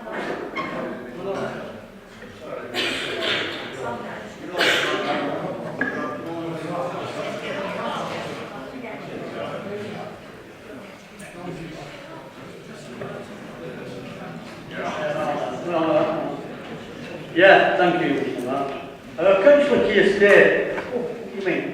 To reject the amendment for equality, because that's what it is, Councillor State, equality. Men do get bullied online, and they also get bullied on emails, like someone who's standing who you support in the war has accused me of stalking her. She sent me an email. I was the mother and dog group in Goulburn doing charity work, and I was accused of stalking and a threat that a son, police officers, will sort me out. Don't nod your head, because I've got the email. Yeah, that's ridiculous, Councillor State. It's called equality, and there's not only that lady, there's a number of staff in this council who's abused me for reasons we don't know. There's an email gone out on the 7th of January warning Councillor Bob Briley. He's talking, isn't he? Stick to the amendment, please. I am. Well, you've got the choice. Right, I'm not on the amendment. No, it's ridiculous. We're talking about equality here. How can you say we're rejecting it? You're off in different directions, Bob. Just the main motion, you're all right. I'm speaking on the amendment. That I support Councillor Fergus. In her wording, the wording needs to be changed to equal everybody, men and women and kids. You know what I mean? That's what I'm saying, I'm supporting that. But I'm appalled with what he's just said. No wonder you resign as a councillor, because a lot of complaints are in the green. You know what I mean? Well, okay, thanks. I'm sorry. Sit down. Thank you.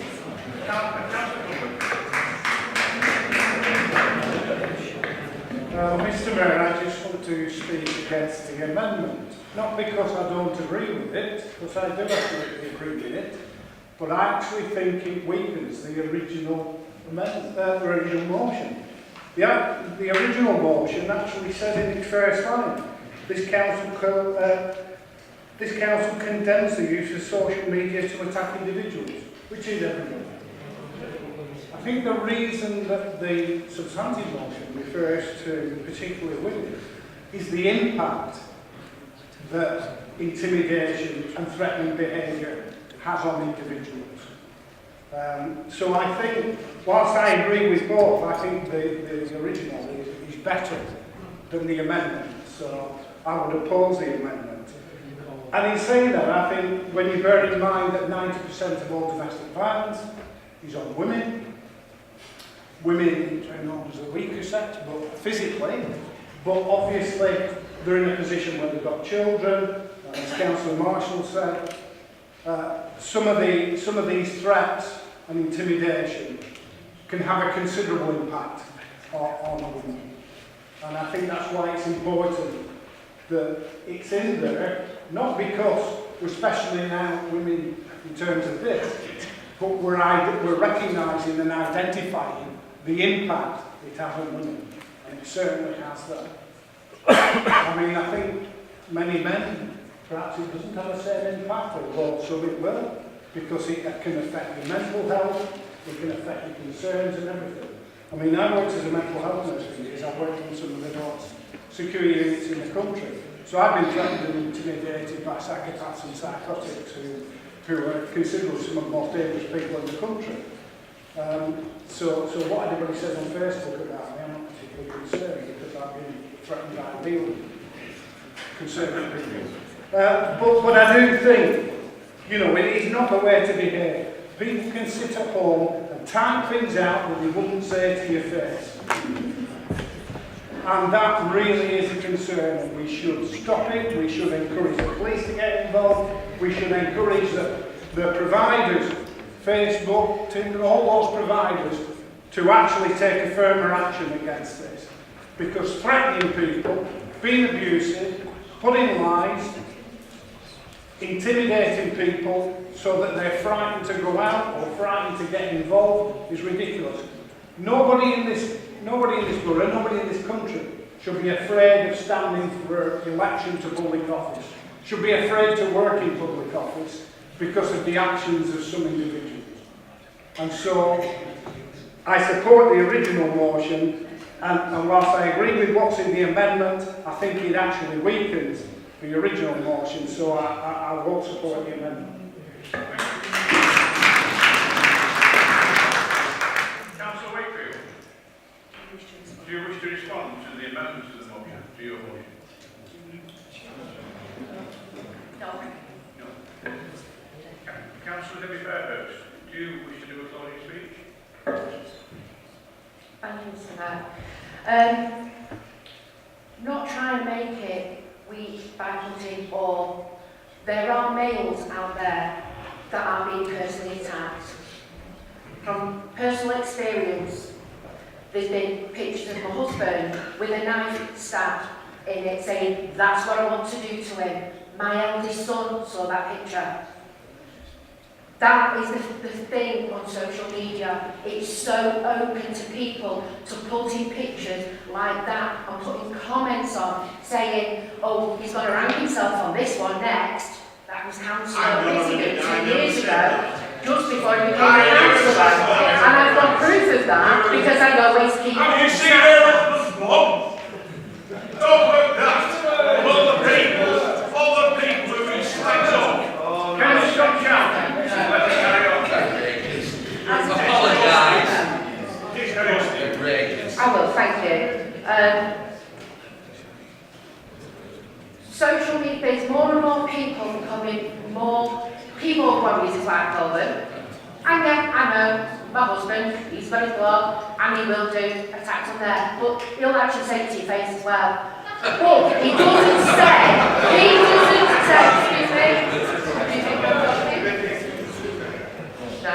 Mr. Shut up, can you laugh at You yourself? stopped these two councillors from talking earlier on. Now, yeah, I am sticking to the topic. These two councillors stopped talking before. We're talking What about about the the rest voting of the against women, councillors? you're all slagging her off. What's going on here, eh? You're laughing You're at talking, the you're attacking a woman. Double I standard. mean, double Councillor standard. Brindley, don't get involved. Let Debbie complete what she was saying.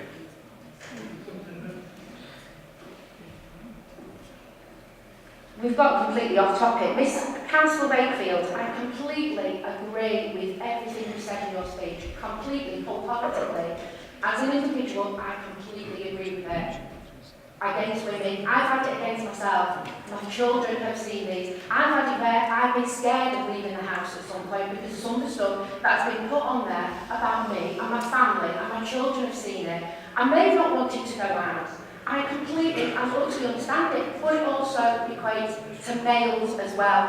Males go through it with depression and the personal attacks that are being made against them. And we've got males, which we've got a high percentage of males committing suicide in the area.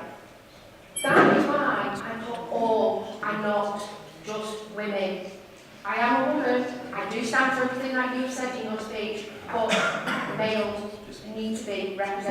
as well, as in the believing all, not just as a person or agenda. If we have something to say about females, should be killed equally. It's sickening and disgusting, but we should treat everybody the same. Woman, man, child. What people are putting on the internet about individuals should think first, purely because some of them have got children, their children will see them. Some have got elderly parents, they will see them. They are things that need to be stopped. If you're going to criticise somebody, criticise them, but not threaten. And threaten that person as an individual, and threaten the family, which that are things that are happening, which should not be happening. We are not here to take threats. Criticism, yeah, criticise us, but do not threaten us as an individual or the families. That is just completely and utterly disgusting, which is the whole reason why I changed it to all. Thank you. I will now move to the vote on the amendments. All those in favour of accepting Councillor Fair's amendments to the motion? Absolutely ridiculous. Can we have a name vote? Thank you. Nobody votes. Don't worry about that. All those against? Oh, my. Right. The amendment was. We now go. Can we stop? Early on, I'm sorry. Can we please do that? And that applies to everybody. Right, we're now back to the original motion. Councillor Wakefield, do you want to sum up on that motion? Can we speak on it? Do I have members to speak on the original? Councillor Wakefield.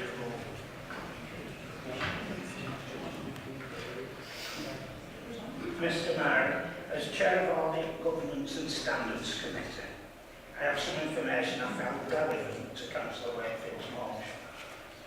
At our last committee meeting, a standards item was presented to the meeting that was issued by the Committee on Standards in Public Life, who were undertaking a review of local government ethical standards. One of the aspects under review was to note any evidence of intimidation of councillors and to make recommendations for any measures that could be put in place to prevent and address such intimidation, abuse or bullying. So we could respond to the stakeholder consultation. The committee decided to set up a cross-party working group to look in depth and put a response together before it being sent off to Cabinet for final input and sign-off. As well as the stakeholder consultation, a review on intimidation in public life was shared with the committee for information and to assist with their response. A number of recommendations were put forward. The recommendations I felt were relevant to the motion. These were that government should bring forward legislation to shift the liability of illegal content online towards social media companies.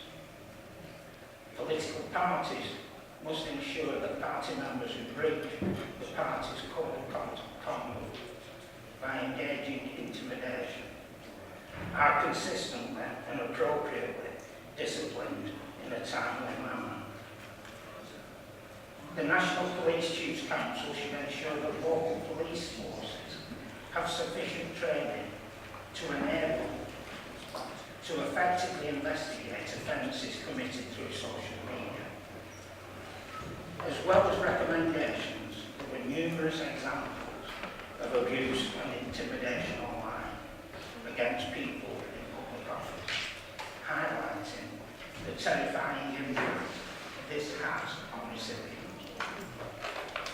The working group felt, as well as making recommendations on the general ethical standards, endorsed the proposals made by the Committee on Intimidation to Public Life, highlighting who had responsibilities. Social media companies should be liable for illegal content. The police should increase consistency in prosecution and policing of intimidation. Political parties have a responsibility to prevent their members from engaging in intimidatory behaviour, but also noting that not all people engaging in abusive behaviour online are members of political parties, so do not come under party discipline.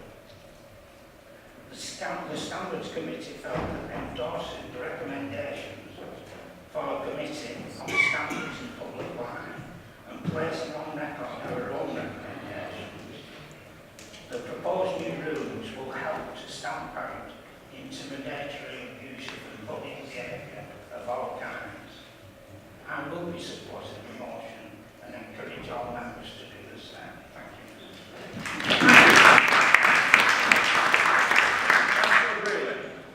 Thank you, Mr. Mayor.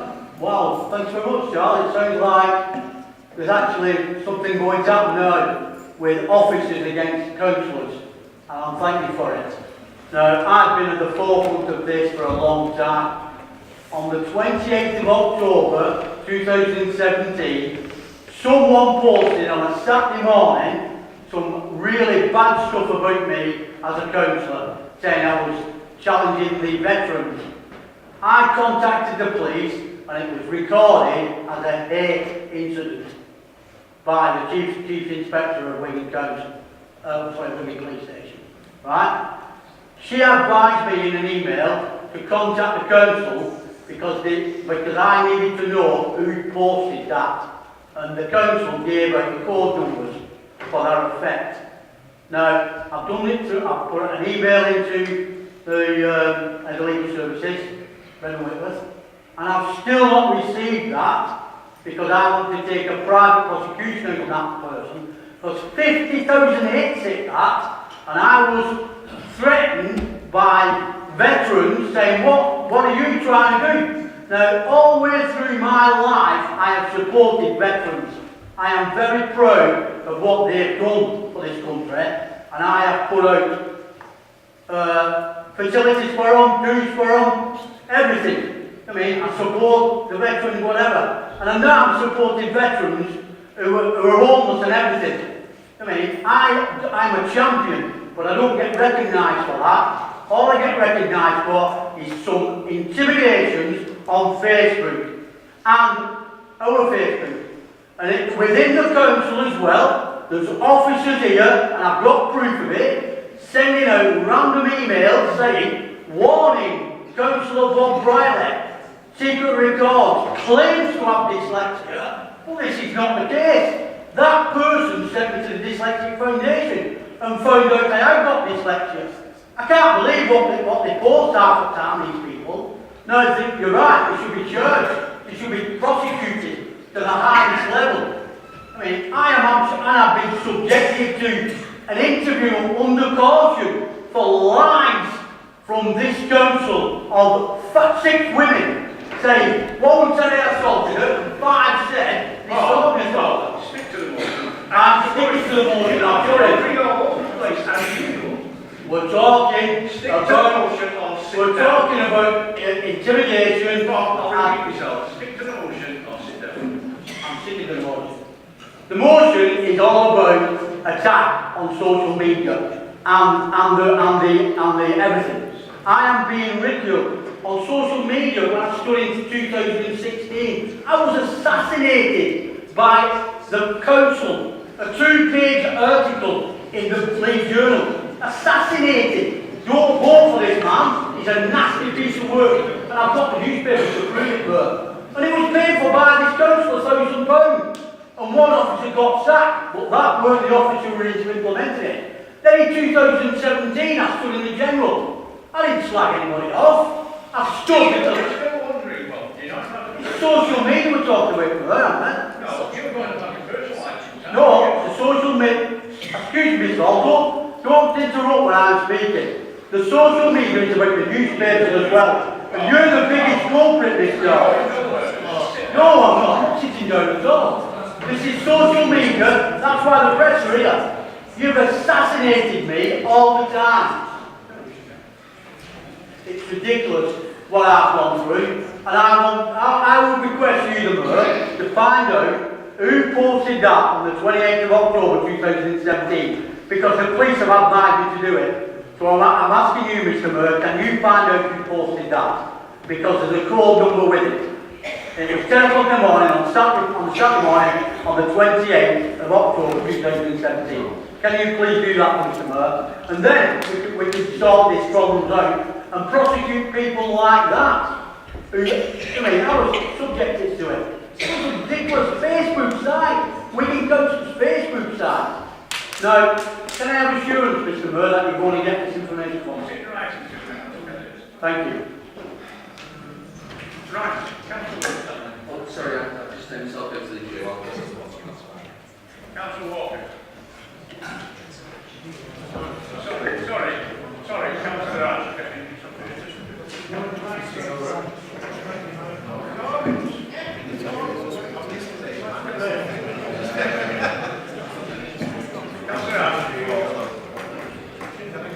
Yes?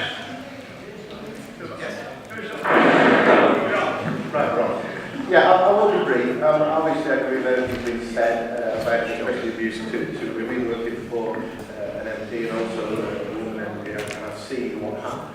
What I would like the council to do and to be prominent in this, you've got to look, as been said by Keith and Charles to a certain extent, what are Facebook doing about patrolling their own? This is the richest man in the world, and he cannot, and he will not, for some reason, want to patrol, to look at his own content. When it comes to this sort of thing, it's about time. There was, I hope there is, as a result of the latest thing Zuckerberg again in the that it is about time that people started asking this man, what are you doing to stop this? And he can stop this. He's got the power, he's got the money, and I think this should be part of the campaign that has been suggested here, and I hope that Wigan Council will be at the forefront of this, please. Thank you. Thank you.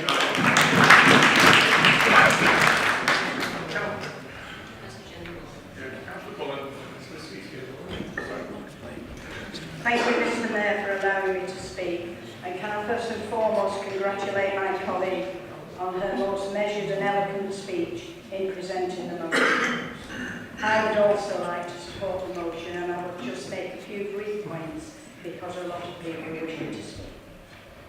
Research by Amnesty International, already mentioned last year, revealed the significant and alarming impact that abuse and harassment on social media is having on women.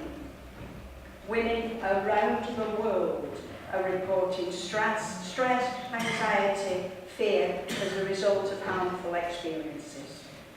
The particular danger of online abuse is how fast it can proliferate. One abusive tweet can become a barrage of targeted hate in minutes. Social media companies need to truly start taking the problem seriously. Posts which breach their own company guidelines are not tackled quickly enough. They are far too slow to respond, challenge, and ensure that they are removed. The Communication Act of 2003 is largely ineffective, and that is why I agree that we should lobby the Home Office and this government to provide better legal protection and then apply pressure on Facebook, Twitter and the like to implement much more stringent and robust policies which can be effectively enforced. The effect of personal attacks, particularly on women, via social media is far-reaching and profoundly damaging. There is no place for bullying, intimidation, grossly offensive behaviour and threats of any kind within our borough, and certainly not in relation to those in public office. Thank you, Mr. Mayor. Thank you.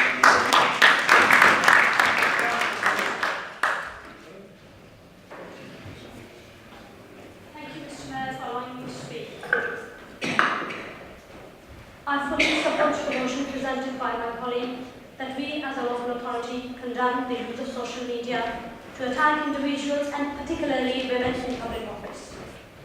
We must go further and challenge the thought process that have perpetuated and evolved in the modern day to manifest in the form of abuse and violence against women.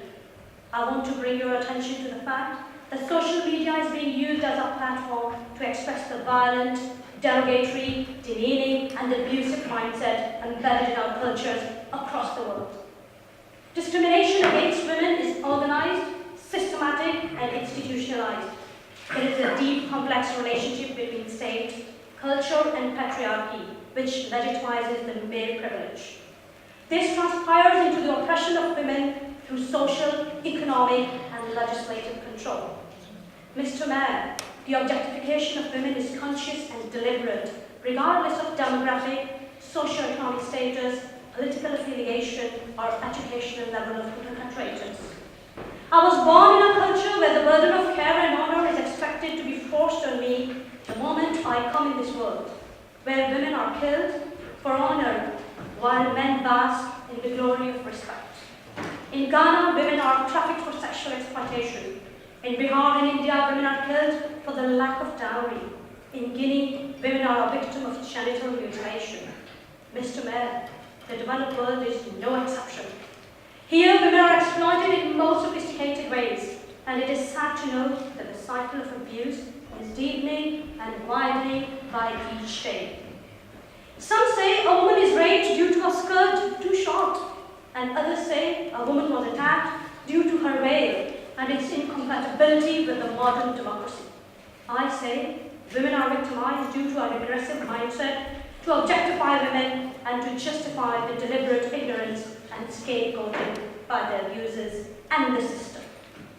The social media has become an outlet for those who want to express their discriminatory, wild rhetoric against women in an attempt to reduce a woman to a sellable commodity.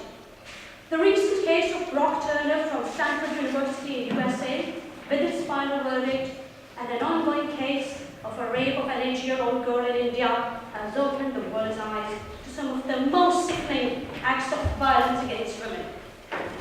Today, the abusers and stalkers don't have to knock on my doors to enter my life. A simple click, a nice statement, or an innocent picture on social media can start a never-ending cycle of harassment and threats. Mr. Mayor, all this despite the fact that women are worse victims of wars, political occupations, and natural disasters as mothers, wives, daughters, and sisters. Despite the fact that it's a woman who has been given the natural ability to create, nurture, and transform a human civilization. Khalil Gibran has said, and I quote, "Will the day ever come when the beauty and knowledge, ingenuity and virtue and weakness of body and strength of spirit will be united in a woman? And Mr. Mayor, we will wait for that day." Thank you.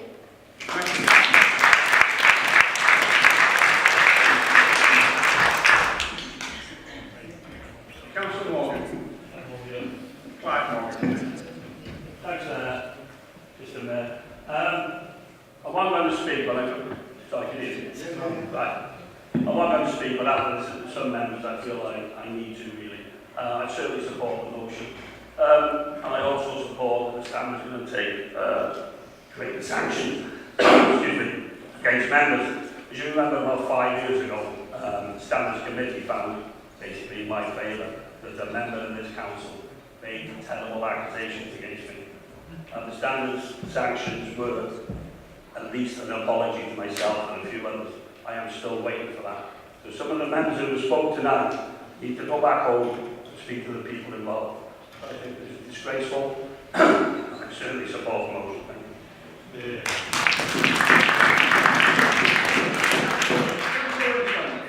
Thank you, Mr. Mayor. And on behalf of the Conservative Group, we'd like to offer overall party support for the motion tonight. I've been involved in politics for 30 years, and I have to say I've been a parliamentary candidate, local government candidate, that works across the whole range of the political sphere, and I to say, I think the 2017 general election was the worst that I've ever seen for abuse against candidates across all political parties. And I think we have, in this country, we've totally lost control of our senses. As Councillor Wakefield rightly said, social media should be a great force for good, but unfortunately it is being turned around. And I would also like to offer my support in terms of lobbying the government. So if Councillor Wakefield would like to do something jointly, I don't mind doing that, to write to the Home Office to put that case, because I think the more pressure that we can put on, the better. So, in doing that, I think it is important that all members read the pledge that we've been given tonight. And from what I've heard across the political debate tonight from all groups, there is no reason why no one can't sign this. So I would actually say that every single member should sign this before they leave tonight. Those who aren't here should have the opportunity to be able to email their support in, and I think we should publish that as a statement from this council. As as leaders of the local community, we do need to stand up and be counted and lead by example. And sometimes, you know, we do have to do that. And at the end of the day, there's nothing on that pledge that actually we shouldn't be afraid of, because we shouldn't be engaging in that. What I am concerned about is, though, what we don't need to do, though, is hide behind this. I am, as much as anyone else, I like political debate, I like the knock debate, but at the end of the day, what we can't do is be reduced to bullying and intimidation and harassment, and that oversteps the line. So, as far as I'm concerned, and our Conservative group, we all heartily support the motion tonight, and you'll be getting our full support, and I hope that everyone will back the motion tonight in the spirit that has been intended, so that we can actually send a loud, clear message from this council chamber tonight that we are all united despite our different political colours. Thank you, Mr. Mayor.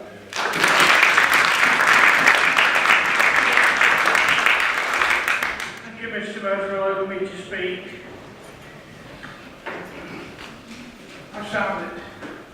I totally agree with this motion. My wife was diagnosed with cancer for over 2 years. I go on these websites, not at all. There were people coming and visiting her and telling her what was being said about me and my family and her family. And she died with cancer and they broke her heart because of these people. They weren't shifting. They were total disgrace. There's no need for anyone to bully anyone. If anybody wants to criticise me, no problem. Come and tell me a problem. I used to referee rugby league matches. I got all the criticism on touchline, but they didn't stop her, so I must admit. But it got so bad with me, I had to send for an ambulance because my heart rate went up to 170, and they had to get me in quick. This is social media on certain people, no names, no background, no idea. I've been diagnosed with depression, and obviously with my wife, with all this. I don't mind somebody coming to me and saying, you're useless. Well, why are we useless? And if they go away and think, well, he's not useless, but he's all right. I mean, somebody came to see me in Stanley's surgery, said, from a surgery, he said, I've come to see you, I've come to. He went back, he said, have you done with George first? He said, he's all right, what's up with you? All right, it's all right. But bullying of any description, any like people with full beam on, driving up your backside in Stanley's, right up your backside with full beam on, no names, no idea, it's bullying. I have never had any time for bullying, I've never bullied anybody, ever. But I think this motion is first class. Like I said, we had to suffer that for two to 3 years with our relationships, all because of bullying. If somebody in Stanley has a problem with yours first, come and talk to me. If you've a problem, Mr. Murphy, come and talk to me. It's no problem, is it? You sort it out. But there's nothing, so small-minded, there's nothing else to do. There's nothing else to do, there's nothing in the life only having a go at somebody. It's like somebody's criticising you as a councillor. Well, why would you have a go? bully. It's time we will stop, and we've got to really push this government. It's gone on and gone on. It's time this government did something about it. Not keep talking, do it. Thank you, Mr. Ware, for your time. Thank you. Councillor Walker. Yes. I wasn't going to get involved today, but I got an email from Sue Loudon about 2 hours ago. Many of you will remember Sue, and she was a pretty tough cookie. She could take it and she could give it out. She was remember our chair of education or portfolio holder for children and young people in the UK. And she could handle herself well. But social media broke her heart. And she's just reminded me, because to be honest, I've not spoken to her since Christmas. We're still friends, but it's just the way that it's worked out. But I'd forgotten how much it hurt her. And it's not that she actually thought someone was going to come round and shoot her or anything else. Although when they start talking about, for instance, your pets, you know, your children, as other people have mentioned, it becomes a bit more real. And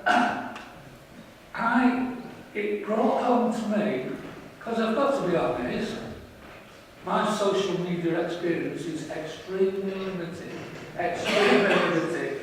I did a very silly thing when we first had a course here at the council on how to do Facebook, and I enlisted, and I've made sure I've never friended anyone on it ever since. Because, so, well, no, that's not quite true. 1 or 2 of you, I didn't know at the beginning, that's it, yes. But that nightmare, for someone as tough as Sue, brought home to me how it can be, and how horrible, and it's invasive, and it's insidious. You can't walk away from it because it's there, and particularly if you're a bit of an addict on social media, it's extremely hard and can be heartbreaking. And that was Sue sharing a confidence with me, but she, you know, from this email, she understands that I'm sharing it. But that heartbreak is massive, and we've got to do something about it. The only problem is, I listened to those sanctions, and our sanctions are worthless. I don't want to be unkind to us as a council, but we can do almost nothing in sanction terms. We might be able to with our staff, but I'm talking about if someone's, well, I see bullying every council meeting, or attempted bullying. Right. Well spotted. I didn't mention any names, but this, I want to know that if it happens, and that if we sign this pledge, I'd like some advice for anyone, so that if someone's got a pledge, they don't, and I'm just quoting Sue's old response, what she was told, don't read it. Don't read it. You know, what world are we in? That might have been fine before they invented it, or it might have been fine before they invented newspapers. But the truth is that it's like conversation now. So please, if we're going to, you know, I'm completely supporting this, but I want there to be something in place so that anyone that starts experiencing it has a very clear route to go. And I don't want it to be, you know, left to the political parties or the non-political parties, as sometimes is the case. I want to know as best I can. I know the motion's pressing government as well, and I completely agree with that. But if there's anything we can do, even if it costs us money, even if we have to pay because, you know, the truth is that Sue wasn't going to go to a solicitor. You know, you're not going to go to a solicitor, you're not going to go to a solicitor. But sometimes, actually, that might be part of the answer.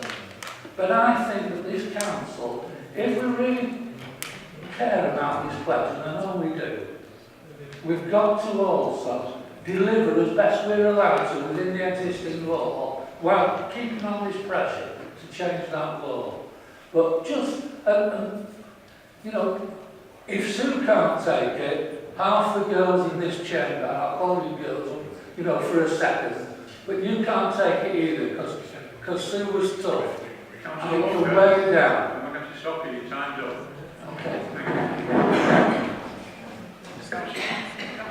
Thank you, Mr. Mayor. I'll be briefer than Fred. There were some really important points that Councillor Wakefield and Mr. Marshall brought, and actually will agree with them, there's nobody who can think any different.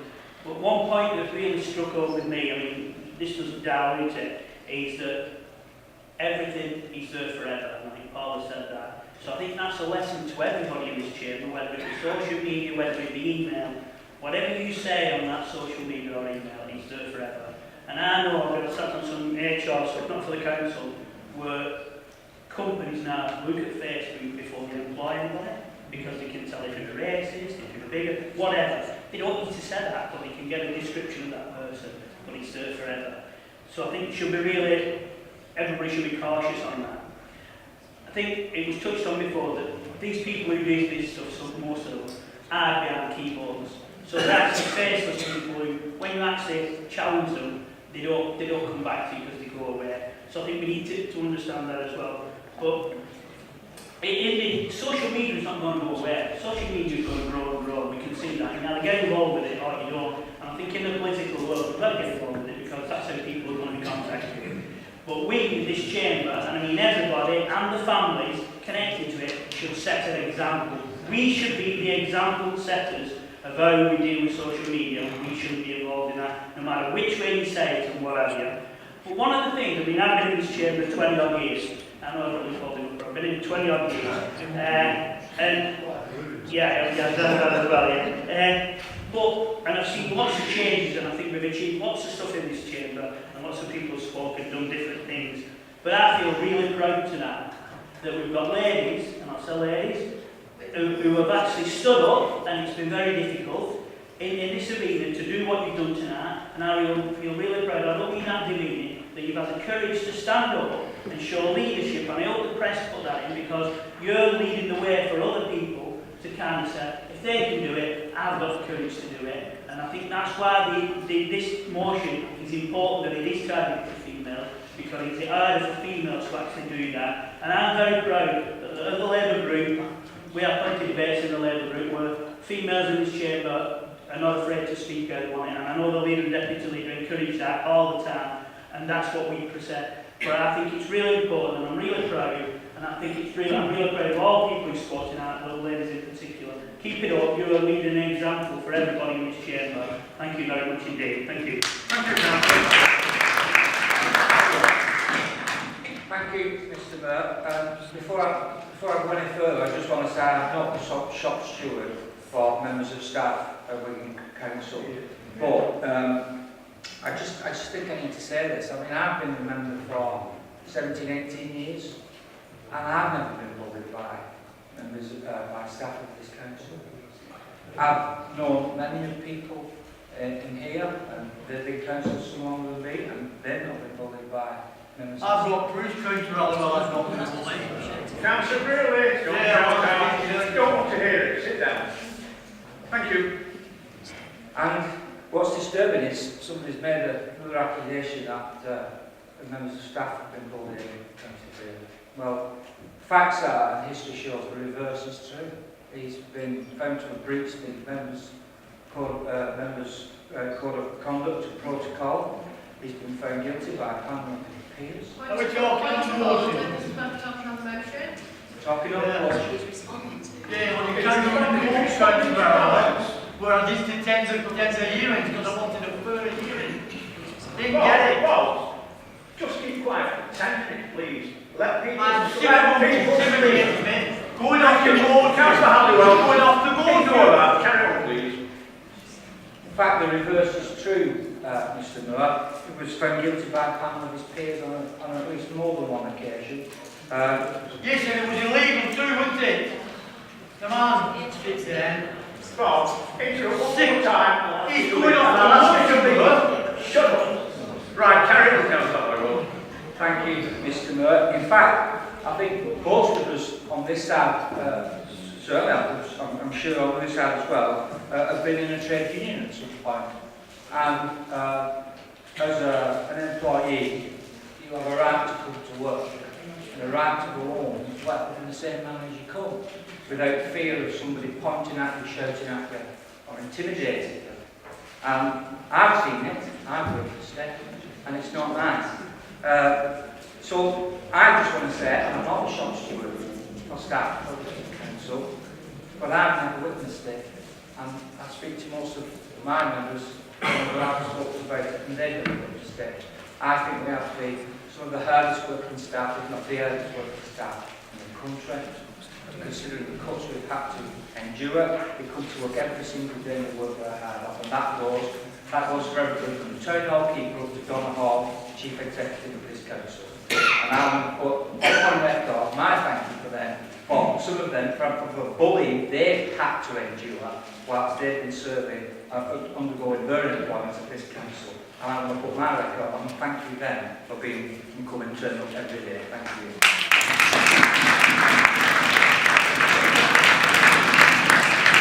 Leader, do you wish to speak? Thank you, Mr. Mayor. Councillor Winslow made a really important point. Councillor Winslow made an important point about the degree in which this thing has changed when you first became councillor. When I first became a councillor, you got it, but it was usually by letter, written in green barrow, and capital letters, and you knew what was coming, but you could tell. Obviously, with the advent of social media, as Councillor Wakefield powerfully portrayed, things are now very different. People can sit, take time, and really indulge in fantasies that they wouldn't do in real life. And that's what's been happening on social media. And I think she was absolutely right, again, very clear, that we condemn abuse wherever it happens.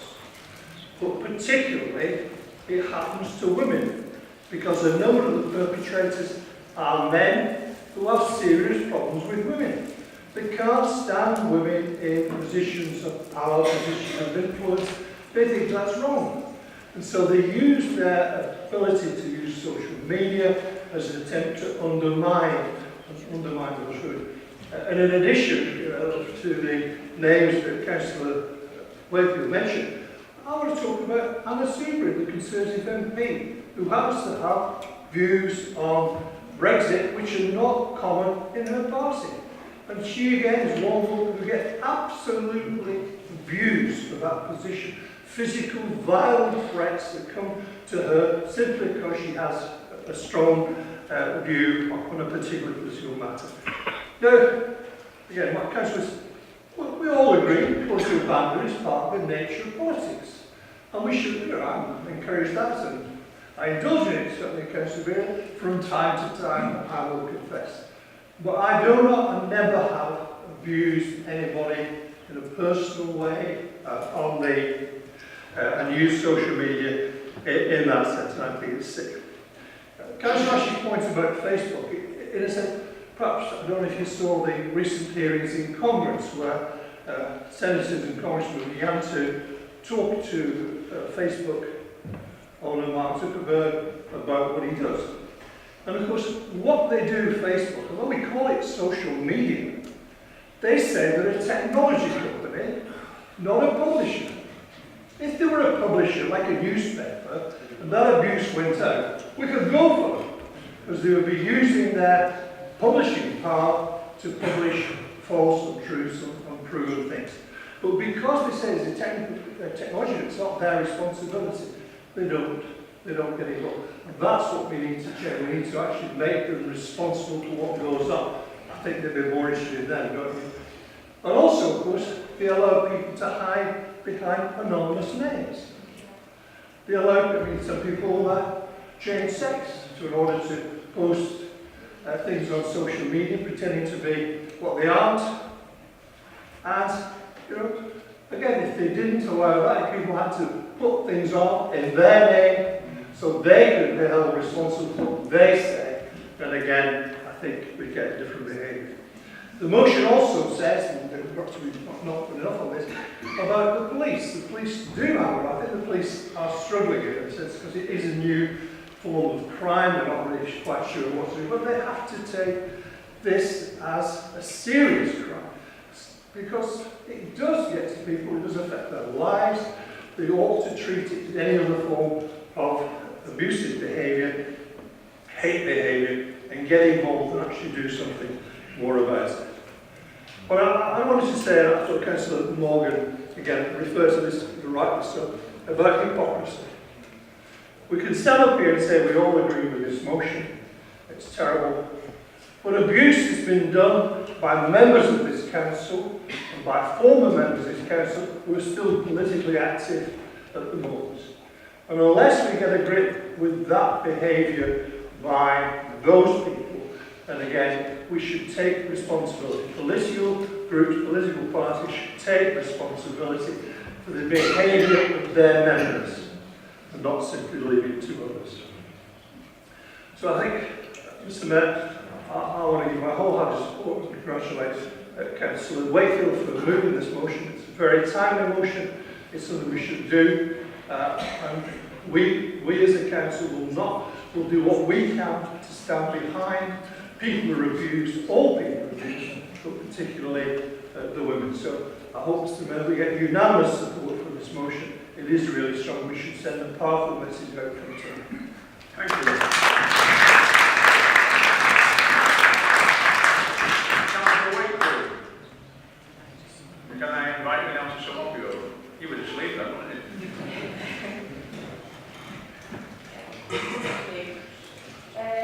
So yeah, just to pick up on a couple of points. Well, first of all, I'd thank everybody who's made contributions.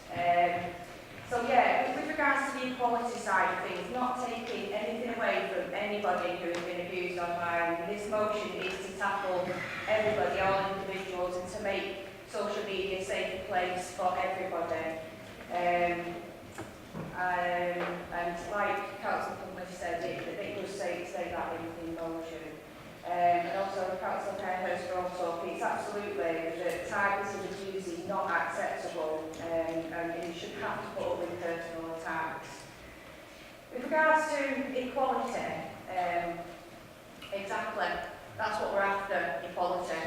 Somebody said a fantastic phrase to me, we haven't come this far to come this far. There's still a lot more to do. And whether you like it or not, statistics and the research is there, it shows that overwhelmingly it is women that are targeted more than men online. And like Councillor Stitt said, it's up to us to show leadership, and it's up to us all to call it out and then we see it.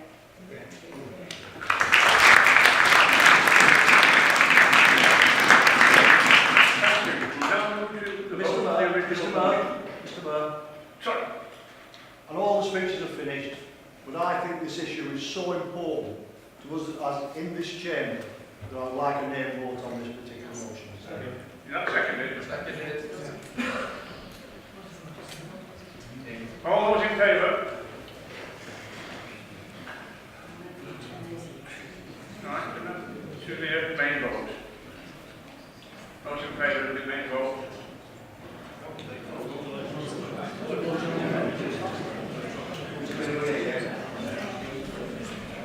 I'll now move to the vote on the original motion, and those in favour of accepting Councillor Wakefield's original motion. Please vote.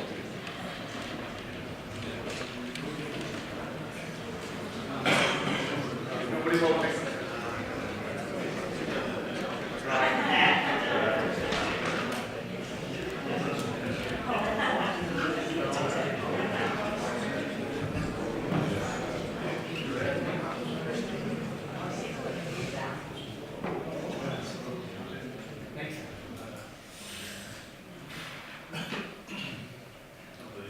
Anyone against?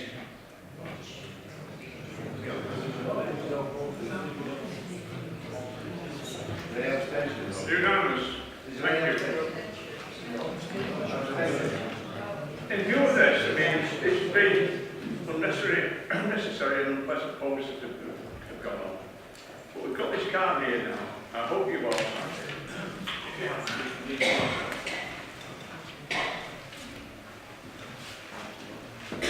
Once the cards have been signed, it can be handed in to members of the staff. Thanks very much. That concludes the business.